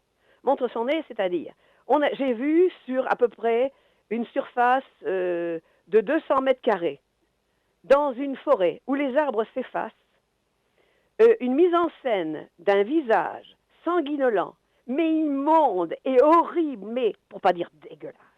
Tout ce que je déteste, tout ce que je hais, de violence, de bêtise, de méchanceté, d'abrutissement. Et d'un seul coup, alors là, c'était derrière un garçon qui ne mérite pas ça, mais qui a une certaine vibration spirituelle. Donc, par sa vibration spirituelle, il a été touché dans le dos, mais pas touché lui. Et c'était derrière lui. Et je lui ai dit en criant, cours! Et c'est ce qu'il a fait. On est tous partis en courant. À ce moment-là, on a eu ce qu'on appelle des aides. Oh, je n'exagère pas, une dizaine de chouettes. Une dizaine de chouettes se sont mises à chanter, les unes en même temps que les autres et après les autres.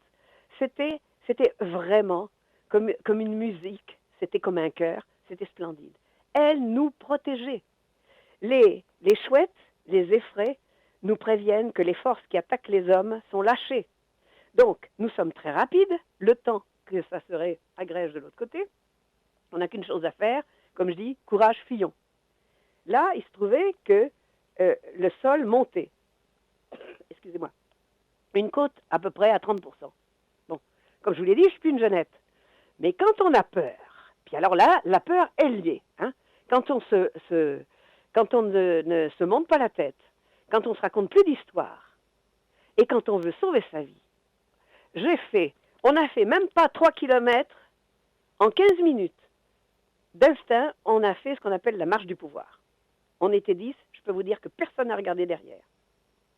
On s'est retrouvés dans une autre partie de la forêt, dans une route traversée, et tout avait disparu. C'était même à se demander si on avait vu ça. Mais ce qui était très intéressant, c'est que, en discutant, personne n'avait vu la même chose. Et personne n'avait vu la même chose, et pour cause. Parce que tout le monde est différent. Mais tout le monde avait vu l'horreur. Ça, c'est le troisième allié. C'est ce qu'on a détecté. Alors, une question, ce troisième allié, est-ce que, plutôt que de fuir, il serait envisageable de lui envoyer de l'amour et de la lumière? Ouh là là, surtout pas, n'envoyez pas d'amour à tout ce qui est destructeur et tout ça. Tirez-vous, parce que vous allez vous faire engluer et englober. C'est une force énorme, terrifiante. Vous ne pouvez pas faire face à ça. Est-ce que vous avez bien compris que ce sont des forces qui ont l'intensité de tout le fonctionnement de notre Terre? Il est dit dans la physique quantique que notre corps de force formatrice éthérique couvre en entier la Terre. C'est ce qui expliquerait, pour certaines personnes qui y mettent en plus la conscience, qu'ils perçoivent à distance de l'autre côté d'ailleurs des tremblements de terre ou des choses comme ça. Donc comprenez que nous sommes branchés partout en même temps, même si on n'en a qu'un aspect devant nous. Donc, la prudence veut qu'on garde notre équilibre psychique. Donc il y a des soirs où le mauvais allié se montre. On rentre. Principalement, c'est en lune descendante. Ce qu'il y a, c'est qu'il faut le sentir venir. Vous avez ce qu'on appelle le deuxième allié. Alors, ce premier allié, c'est pas la peine de vouloir s'engluer, il donne rien. Il vous donne que la peur et la destruction. Pourquoi se faire détruire? À moins d'être négatif, à moins d'être dépressif, à moins de vouloir se détruire. Il ne peut rien donner, il n'a rien à donner. D'accord? D'accord. Le deuxième allié correspond à tous les rêves de l'univers. Y compris, on pourrait dire, le rêve de la grande matrice de l'univers dans lequel nous sommes plongés. Et le rêve de chaque être humain. Alors, celui-là, il rentre partout. Et très souvent, il se montre par des présences insolites, par des vents bizarres, étranges, ou par des tempêtes. Et on peut le percevoir aussi, il provoque les accidents. Alors, celui-là aussi, on va dire, il n'a rien à donner à l'homme, si ce n'est lui rappeler qu'on s'était programmé avant de venir, si on ne passe pas dans un certain état psychique, un accident. Car un accident, c'est un axe. Si, étant le son du chakra coronal, voyez, on est en dents de scie dans une espèce d'évolution. Alors, le troisième, bon, à celui-là, le deuxième, il n'a rien à donner. Il n'a rien à donner, si ce n'est que il est à notre disposition pour nous rappeler tout ça. Alors, le premier, il est la somme de la connaissance depuis le début des temps de la Terre entière. Vous vous rendez compte? C'est lui qui préside à ce qu'on appelle les égrégores, les banques de données cosmiques. Donc, c'est là où tous les grands médiums, les vrais, pas ce que j'appelle les channelings surchauffés, d'ailleurs, pour pas dire n'importe quoi, et lorsqu'on se branche à certaines banques de l'univers, il est préférable de pratiquer ce qu'on appelle la grande science de la théurgie, qui est une science sérieuse, cosmique, avec des textes sacrés éprouvés dans le temps, et qui permettent d'écarter justement des entités tout autour de nous, et qui pourraient être des leurs. Voyez? Parce qu'on ne peut pas prétendre à être parfait à l'intérieur de soi et avoir jeté dehors tout ce qui est indésirable.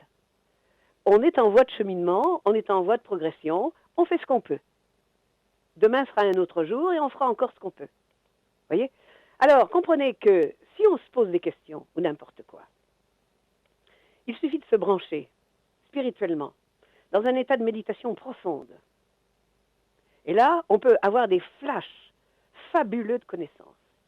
Donc, on peut entrer dans la nature en relation avec cet allié qui est d'une puissance fabuleuse et qui peut se montrer sous différentes formes.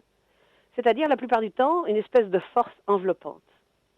Nous, personnellement, notre groupe, tous ces gens qui travaillent ensemble depuis de nombreuses années, on a tissé des liens, on s'aime dans les profondeurs, on se respecte profondément, on se connaît, on s'entraide. Et non seulement on a tissé des liens, mais on a tissé une cabane qui représente ces liens. On a tissé une cabane de végétal, sur un haut lieu, évidemment, cosmique tellurique. Et là, on l'attend, cet allié-là. Vous voyez? On va aller le chercher. Et en même temps, on est protégé. On se protège parce qu'on a conscience de notre petitesse face à cette énorme puissance. Et une miette de cette connaissance vous remplit formidablement, merveilleusement. Et vous donne justement le cœur au ventre et la joie dans le cœur. Et en même temps, si vous arrivez avec une intention, que vous voulez savoir quelque chose, que vous voulez connaître quelque chose, là, vous allez avoir des réponses. Ces réponses, elles viendront peut-être pas tout de suite. Elles viendront peut-être dans le temps du sommeil. D'ailleurs, je vous recommande, dans le temps du sommeil, de mettre 7 feuilles de laurier, qui est la plante du rêve, et qui va, par ses exhalaisons, vous conduire là où il y a la connaissance, pour que vous vous endormiez avec une intention de savoir. Alors, il y a évidemment multiples exercices, mais ce que vous avez capté par l'allié vous sera peut-être révélé pour vous-même un cadeau inestimable dans les 7 jours à venir, ou les 7 nuits. Vous voyez? Alors évidemment, on a la vie courante à vivre. Hein? Pour ceux qui sont dans des familles, et il faut aller travailler. Je ne parle pas pour les gens qui sont métro, boulot, dodo et abrutis, épuisés, et qui arrivent après la retraite, s'écroulent parce qu'ils n'en peuvent plus. Non, je parle pour ceux qui veulent faire quelque chose de leur vie, qui ont conscience de leur dignité d'être vivants, intelligents, et qui ont droit au bonheur d'exister, de ressentir, d'être intense. Comprenez? Alors, ce sont des cadeaux infimes qui nous sont donnés. Des fois, on passe dans ce qu'on appelle des queues d'alliés. Des queues d'alliés est le premier. Qu'est-ce que c'est que les queues d'alliés? Eh bien, ce sont des forces qui sont, on pourrait dire, douces. Ce sont comme vous voyez un oursin? Oui, tout à fait. Bon, eh bien, ce sont les poils de l'oursin. On glisse dans les poils de l'oursin. Alors, dans l'instant, on est comme scotché. C'est piquant. Et d'un seul coup, on est joyeux, on a envie de rire comme des imbéciles, je dirais. Mais on n'est pas des imbéciles. Parce qu'on retrouve notre véritable nature. Notre véritable nature, je le redis, est d'être heureux.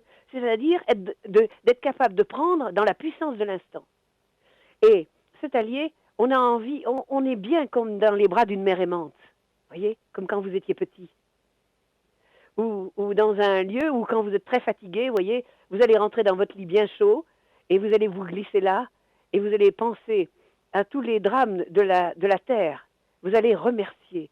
Vous allez remercier d'être au chaud et d'être paisible. Ça, c'est du bonheur. Au début, quand on n'a pas travaillé sur soi, on attend plein de choses extraordinaires. Mais l'extraordinaire est dans l'ordinaire. Et là, il faut savoir le prendre. Donc, comprenez que, des fois, nous, on fait des exercices, on se met à courir vite pour voir la différence entre cette espèce de surénergie dans laquelle nous étions plongés et l'autre énergie. Et on regarde. Et à ce moment-là, on voit des choses absolument merveilleuses. Des dessins géométriques lumineux qui s'allument avec des explosions de lumière. Et là, concertés, voulus, certains vont se mettre dedans. Ils s'allument, ils sont d'une beauté extraordinaire. Et pour peu qu'ils fassent un exercice de se brancher au cosmos et de tirer l'énergie du cosmos, c'est-à-dire se brancher à l'esprit, vous êtes à un feu d'artifice. Mais ce feu d'artifice, il va se traduire en connaissance. Donc, voilà. il va revenir dans la vie et il va dire, il va aller dans une librairie et il va tomber sur un livre qui l'attire. Il va le prendre, il va le dévorer. D'habitude, il lit lentement. Il va le dévorer, il va tout comprendre. Voilà les résultantes possibles de cet allié. Mais comprenez qu'il faut être extrêmement prudent parce que nous sommes équipés pour supporter, on va dire, le 220 volts. Mais mettre ses doigts dans le 10 000 volts, c'est pas évident. Même si on approche juste le doigt et on retire, comme font les enfants dans le pot de confiture. Voyez ? Il n'en est pas moins vrai qu'on peut lécher notre doigt. Celui de l'intellect, bien entendu. Maja, la question qui pourrait se poser aussi, c'est la manière dont communiquent les esprits, les entités, les élémentaux par rapport à nous. Comment faire la distinction, comment la faites-vous, entre le mental, qui pourrait, si l'envie lui prend, eh bien de construire des images, de se servir des soi-disant signes, synchronicité à son avantage, pourrait-on penser, et puis la manière dont peut-être justement ces entités, ces esprits communiquent avec nous. Par quels moyens? Est-ce qu'on peut parler de télépathie? Si télépathie est utilisée... Ils sont directement dans notre esprit. Ils ont le don d'entrer directement dans notre esprit, de nous envahir. Voyez ? Et nous attirons vers nous ceux qui correspondent à notre état d'esprit. Donc on a vraiment intérêt à avoir un état d'esprit qui n'est pas tracassier, qui n'est pas destructeur. Vous comprenez? Alors, qui est plein d'ouverture au monde et qui est plein de curiosité. Donc, eux, par exemple, on sait dans la tradition qu'ils se moquent de nous. Et des fois, autour de nous, combien de fois on a entendu ce qu'on appelle rigoler. C'est pas rire, c'est rigoler. Des petits rires tout petits, qui s'inscrivent à l'intérieur de nous, parce qu'ils nous trouvent bêtes de nous créer des problèmes. Pourquoi? Parce qu'eux ne pensent pas, ils ne savent pas penser. Ils ne peuvent qu'entrer dans notre esprit. Vous voyez? Ils sont en prise directe avec l'esprit de l'univers. Et ce sont des grands serviteurs, des petits serviteurs des grandes causes.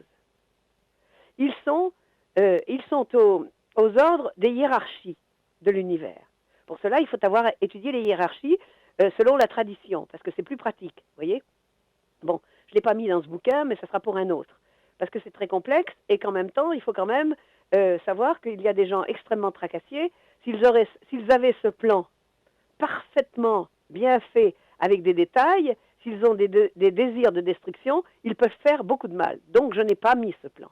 Mais je peux vous dire qu'il y a 3 groupes de hiérarchie qui sont fabuleux et qui sont ceux qui président à notre construction. Nous, ce qui est très proche de nous, ce sont les archanges qui chapeautent des pays, les anges qui sont près de nous. Alors évidemment, l'humain les voit comme il est, c'est-à-dire 2 bras, 2 jambes, et puis on va lui faire bonne mesure, on va mettre 2 ailes. Mais il n'en est pas moins vrai que j'en ai photographié dans le ciel qui répondaient à la vision qu'on avait. Ce sont des élémentaux qui font ça. J'ai photographié un ange. Alors pourquoi il est photographié sur mon site. Pourquoi se laisserait-il prendre en photo? C'est nous qui le prenons en photo. C'est-à-dire que lui, il n'a aucun sens des photos. Nous créons ce qu'on appelle des condensateurs à ondes multiples, à oscillateurs, d'après les principes de Lakowski, parce que nous avons nous travaillons avec pas mal de scientifiques. Non seulement c'est à base de cristaux, et non seulement ça revibre la cellule, ça nous redonne de la force, mais en même temps, lorsque nous l'animons, puisque ça donne des propriétés aux cristaux, quand nous l'animons aux forces électriques, ça donne des possibilités piézoélectriques. C'est-à-dire que ça, c'est bien expliqué dans mon bouquin, ça donne d'autres propriétés. Donc, à ce moment-là, nous prenons des photos, nous avons des arrêts sur image. Ce sont des images qui peuvent venir en même pas un quart de seconde, que nous ne voyons pas, mais l'appareil photo, lui, il le voit. Et avec les appareils numériques, c'est bien plus difficile qu'autrefois avec les appareils à pellicule. On avait beaucoup plus de facilité pour prendre les expériences. Tandis que là, nous avons eu des formes de vie, mais ahurissantes. J'en mets sur mon site pour que les gens voient que ça existe. Nous avons vu un jour, en mettant un condensateur en route à différentes vitesses, des formes de vie de 10 mètres de haut qui dansaient comme des soufis en lumière. On était sidérés. Ça a duré près d'une minute. On a pris des photos fabuleuses. J'ai toujours cette image à l'intérieur de moi. Pourquoi? Parce que c'est une réponse à l'esprit. Ça nous habite. Comprenez? C'est d'une beauté à couper le souffle. On a vu aussi, en tant que photographie, que l'homme a des possibilités de création dans l'espace en se concentrant. Par exemple, quand je prépare une situation pour un feu de la Saint-Jean, il y a un thème donné, il y a un feu donné avec des choses et ceci, cela. J'ai eu la surprise pour prendre des photos parce que je ne sais pas quoi faire. J'ai photographié mon intention. Elle existait dans l'astral. Ce sont des photos qui sont à la disposition de ceux qui veulent les voir.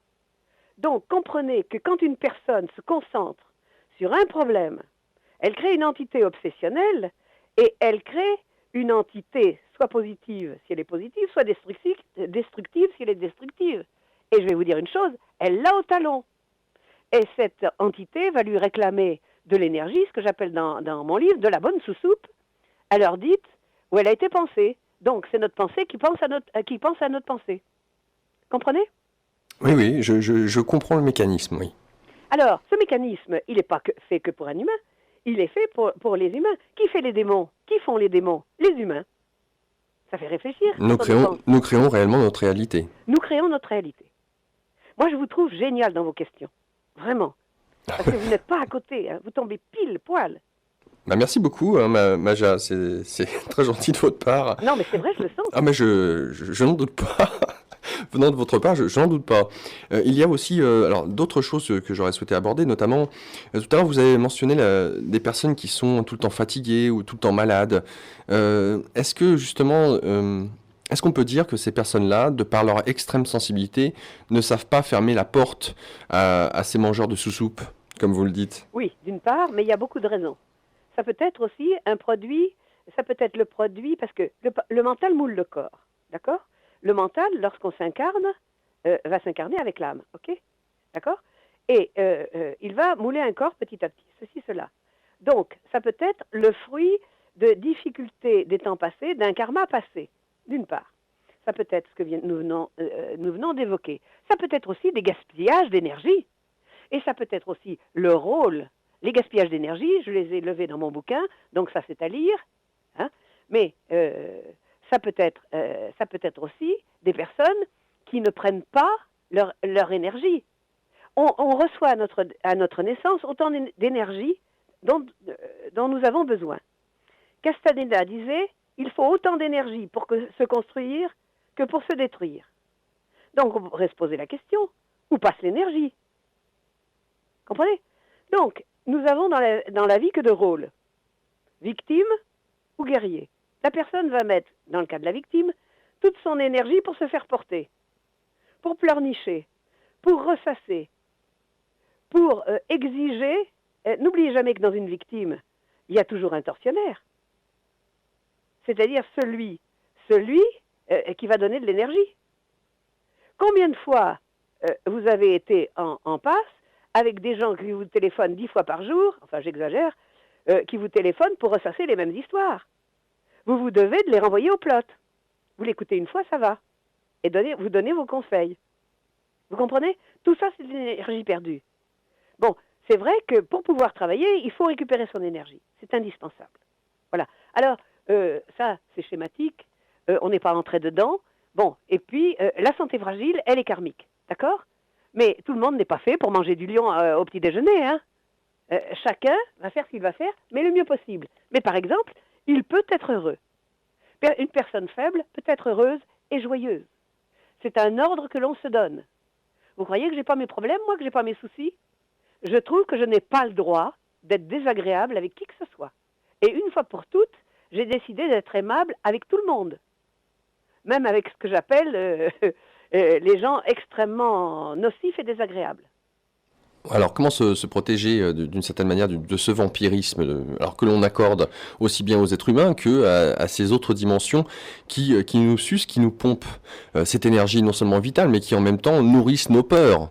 Oui, parce mais qu'elles se nourrissent de là, ça. Vous abordez un sujet énorme. Ah, oui, oui. Énorme. Ouais. Ça demande 1 an de séminaire à raison de 10 heures par jour. Alors moi, ce que je peux vous dire, montez vos vibrations vous-même et vous n'êtes plus en relation avec les vibrations des autres. C'est-à-dire les vibrations négatives. Vous voyez? Coupez. Bon, je vais mettre en cause la télévision. La télévision, il y a le meilleur et le pire. D'accord? Mais si vous regardez, alors on dit, c'est parce que on nous sert sans cesse des choses de violence, des crimes, des super flics, des choses qui nous font peur, sans arrêt. Des films de beaux sentiments, de beauté, je pourrais dire ésotérique, il y en a très peu. Comprenez? Ouais, ouais. Alors, comprenez qu'il y a ce qu'on appelle une espèce d'égrégore qui est entretenu là-dedans. C'est voulu. Quelque part, c'est voulu. Même si les personnes qui font ça n'en sont pas conscientes. Elles sont manipulées par une forme d'allié. Nous y revoilà. D'accord. Comprenez? Ouais, ouais. Mais il n'en est pas moins vrai que l'humanité triomphera dans tout ce qui est positif et tout ce qui est beau. Car c'est toujours l'évolution qui gagne. Il faut le savoir. Qu'est-ce qu'on a fait? Regardez, on a derrière nous des millions d'années. Moi, je trouve ça magnifique ce qu'on arrive à faire. On a eu un corps d'air, un corps d'eau. On a eu un corps. Nous avons eu d'abord un corps de feu. Nous sommes densifiés au temps des Atlantes, et c'est pour ça que nous avons perdu nos dons. Nous avons un don. Nous devrions récupérer un don particulier que nous avons perdu en nous densifiant. C'est celui de penser en images. Si vous pensez en images, vous ne perdrez plus votre tête, même si vous avez un Alzheimer. Car les images sont irrémédiablement enregistrées. Vous vous rendez compte? C'est fabuleux. Et en même temps, ça vous donne une mémoire d'éléphant. Et je fais la guerre, justement, à mes participants, parce que je leur dis, pensez en images. La visualisation. La visualisation, c'est autre chose. C'est une action magique. Mais le visualiser, le penser, on pourrait dire c'est l'habitude d'une certaine visualisation. Le visualiser, c'est le rendre vivant. Parce que dans la visualisation, vous pouvez transformer les choses. Vous pouvez faire des choses incroyables. C'est la base de la magie. Chaque être humain est magique. Il emploie sa magie pour se construire ou pour se détruire. Voilà la question. Moi, j'ai fait une causerie là-dessus. Dans mon bouquin, elle est dans le bas. Je tire. Évidemment, l'humain était pris de tranquillité. Moi, j'appelle ça le pépérisme. Il fait du pépérisme. Et il veut pas, pour lui, il n'a qu'une idée quand il se bat, c'est d'aller chercher de la tranquillité pour mieux se rendormir. Et non, il faut se réveiller, il faut être vivant. Vous comprenez? Tout à fait. Lorsque on parle des biochamps, je fais référence par exemple à certains géobiologistes qui sentent, qui avec leurs mains, alors je parle pas forcément de les voir, quoique on peut aussi voir, mais sentir les biochamps, les centres énergétiques, sentir les vortex dans la nature, savoir dans quelle mesure est-ce que nous-mêmes on peut développer ou pas son propre biochamp, dans quelle mesure est-ce que là aussi, puisqu'on parle de l'ouverture du cœur, il est possible de développer ce ressenti des biochamps. Est-ce que là aussi on parle d'un apprentissage? Est-ce que c'est pas quelque chose qui est inné? Alors, vous l'avez d'une façon innée, c'est certain, en fonction du travail que vous avez fait dans des vies passées, on pourrait dire, qui est une résultante. Ça s'appelle des dons médiumniques, mais chaque être humain est en potentiel une antenne cosmique. D'accord? Regardez, si vous visualisez l'image, vous voyez la Terre dans l'espace, il est planté. La Terre, vous la voyez comme un oursin. Les humains, ce sont comme les piquants d'oursin. Ce sont des antennes. C'est une antenne cosmique. D'accord? Donc, le travail que vous faites de vous construire fait qu'en même temps, ça fait faire un travail de perceptivité. La perceptivité qui va mettre en scène les centres énergétiques. Autrement dit, les chakras. Alors, on parle beaucoup des chakras, on parle beaucoup du nettoyage des chakras, on parle beaucoup des faiseurs de miracles qui vont vous mettre 2-3 pierres là-dessus, et puis ils voguent la galère, et après ils repartiront chez eux, ils seront méchants comme des teignes. Bon, d'accord, chacun ses illusions. Mais vous en avez d'autres au milieu qui sont très bien, et qui vont faire le mieux possible. Déjà, il faudrait penser à nettoyer toutes ces pierres, vous comprenez?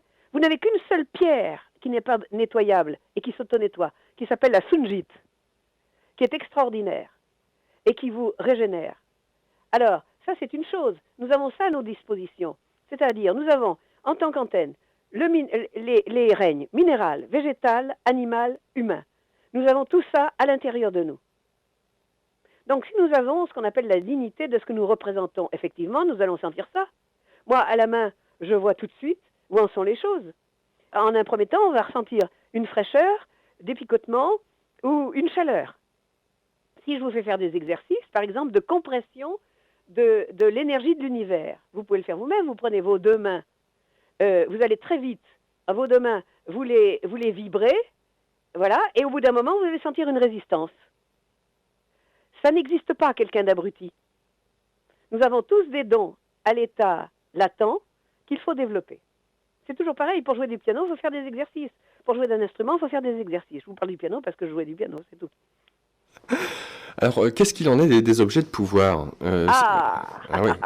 Parce que forcément, là, vous parliez des cristaux qui eux-mêmes ont une qualité, je dirais, par rapport à leur biochamp, voire d'y inscrire des mémoires. Ça, c'est une chose. Mais des objets peut-être classiques, un objet qui aura été fabriqué de main d'homme, quand on parle d'objet de pouvoir, qu'est-ce que ça sous-entend? Qu'est-ce qui nous permet d'y inscrire une intention ou une énergie, de lui donner une énergie spécifique? Écoutez, c'est très simple. Déjà, un objet de pouvoir doit se faire en relation directe avec la personne. On pourrait dire quelque part que c'est une expression de lui-même. Dans le sens que, quand vous faites un objet de pouvoir, vous y pensez du matin jusqu'au soir. Vous mettez en pratique les 3 portes magiques, les 3 premières. Bon, vous mettez l'ordre, la méthode, la discipline. C'est-à-dire le mieux faire. Autant d'intensité au début qu'à la fin. Vous lui donnez une âme.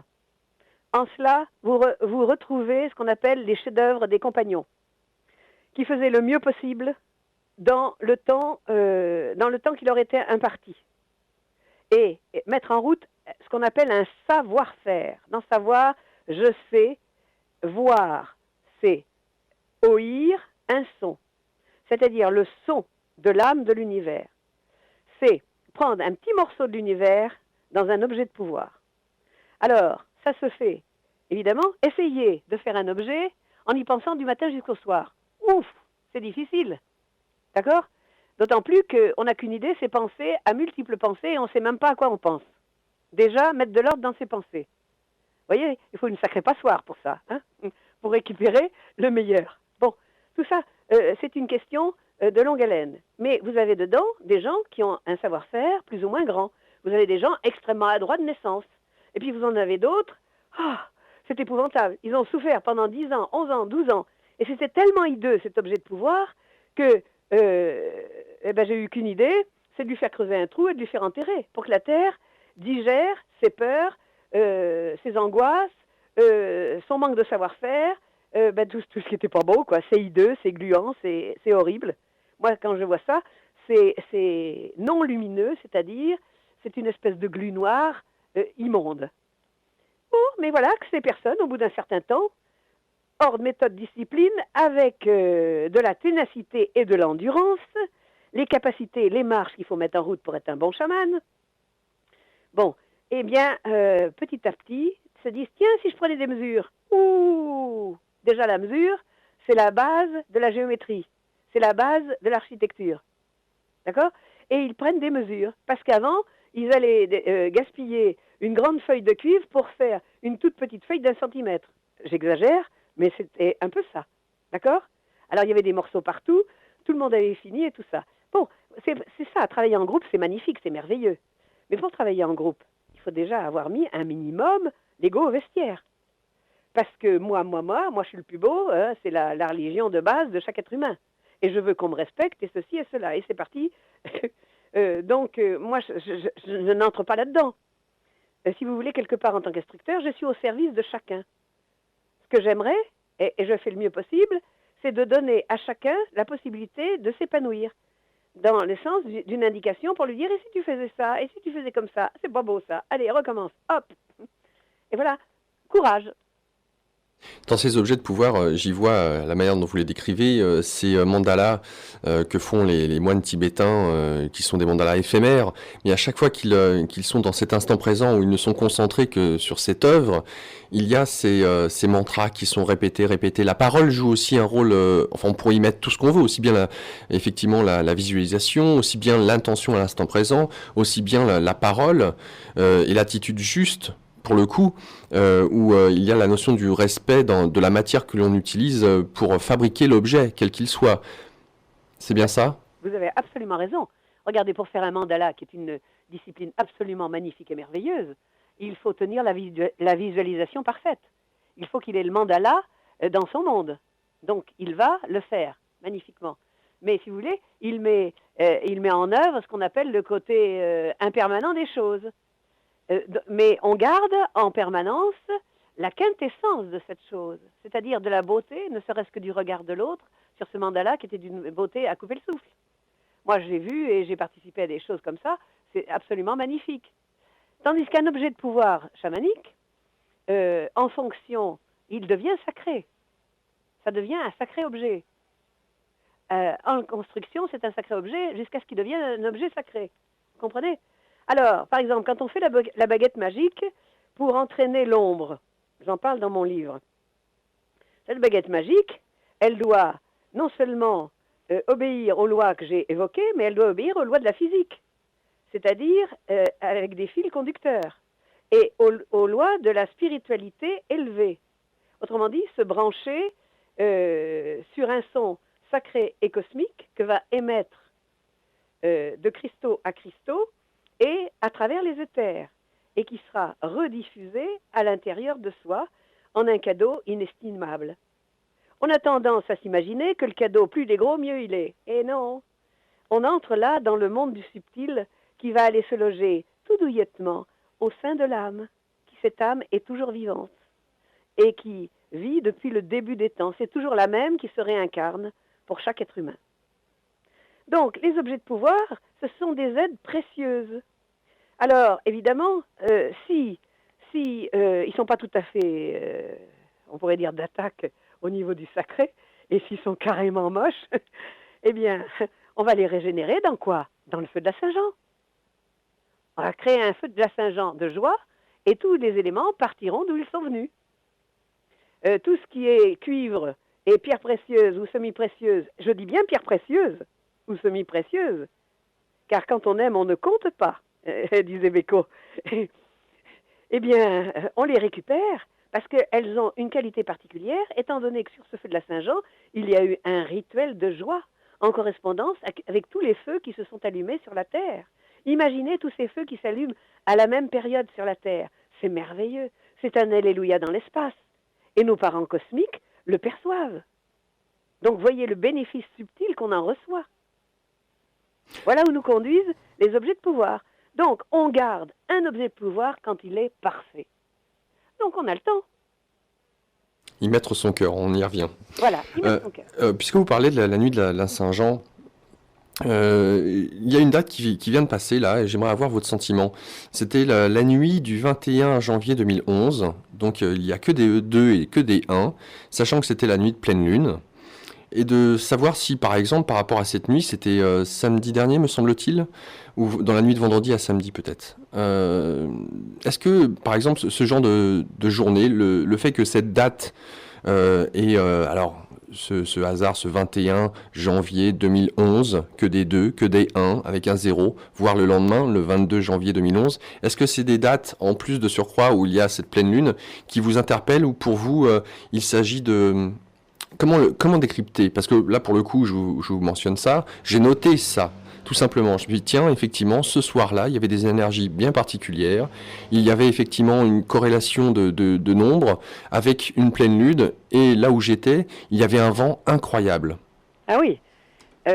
Alors, là, si vous voulez, on peut le décrypter tout à fait simplement au niveau de la science des nombres. Mais quand je dis science des nombres, moi, je parle de celle qui a 365 aspects. Un nombre a 365 aspects. Je ne parle pas de la numérologie ordinaire, voyez? D'accord. Et qui est liée au rayonnement cosmique. OK? Toujours pareil, le coup de Le coup de la petite bête, la si bonne à manger, ok? Alors, le 21, c'est l'ouverture du monde, ok? Le 21, c'est l'ouverture du monde. Le 1, c'est le germe. Le 20, c'est la remontée la vie. Le 11, c'est la force. C'est pas beau, ça? On additionne. 21 plus 1, ça fait 22. D'accord? 22, c'est la mise en œuvre. C'est le génie ou la folie. Donc, ça dépend de votre état d'esprit. Donc déjà, il y a une énergie. Si vous êtes positif, vous pouvez prétendre à tout. Bon, 22 et 20, ça fait quoi? 42, c'est les 6 fois 7. 7, c'est le chiffre de notre vie. C'est-à-dire 7 couleurs maîtresses, 7 notes de musique, 7 jours de la semaine, découpage des planètes sur lesquelles nos parents cosmiques nous envoient des énergies. Enfin bon, d'accord? Alors, nous en étions 21, 42 Et 11. et 42 et 11. 53. 53, 5 et 3, 8. L'équilibre parfait.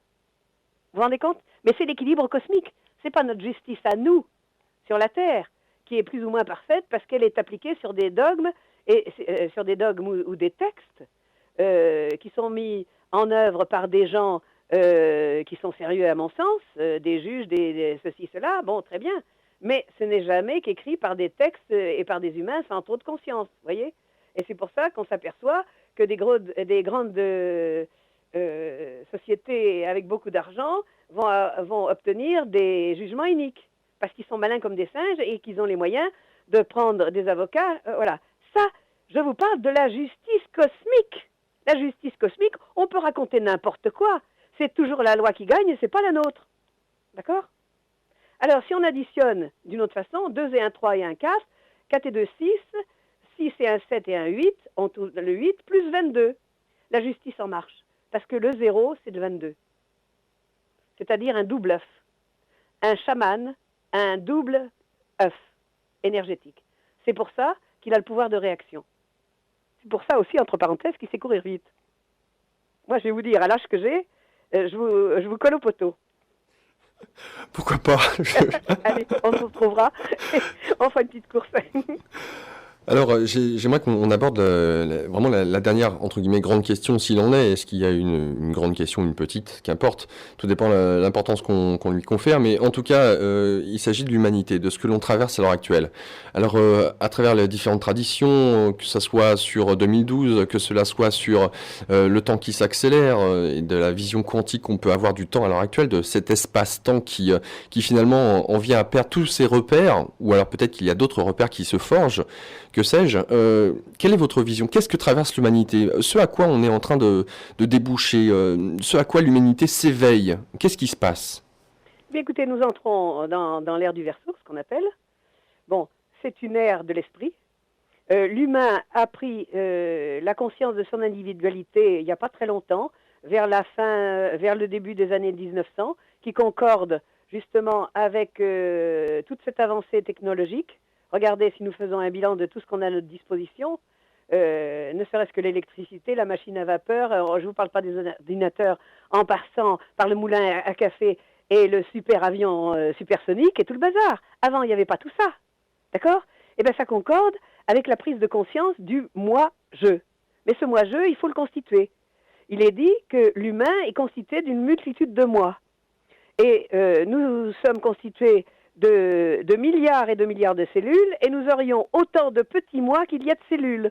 Donc, chaque être humain est une planète qui doit gérer sa population. Et il doit créer, en s'architecturant, ce qu'on appelle un moi directionnel, qui lui permet d'avoir une parole, d'être capable de décider devant une situation, et de ne pas, pour n'importe quelle situation, prendre des décisions contradictoires, et du jour au lendemain, de renier sa parole. Voyez? Alors, il y a beaucoup de choses à réfléchir et à dire dans ce domaine-là encore. D'accord. Donc 3 points de suspension. Oui. On y mettra justement notre intention sur ces points de suspension et je pense que ça sera le mot de la fin. Je rappelle donc Maja Cardo, Chamanisme du 3e millénaire, ombre et lumière sur le sentier, paru aux éditions Santé Yoga avec nous aujourd'hui. Maja, que vous dire si ce n'est un grand merci pour nous avoir fait voyager en nous-mêmes. Excusez-moi de vous interrompre, mais j'aimerais bien donner le mail de Santé Yoga pour avoir le livre www.santéyogaédition qui se touche.com. Bien sûr, oui, pour la maison d'édition, sachant qu'on peut le trouver dans toutes les grandes librairies. Hein. Voilà.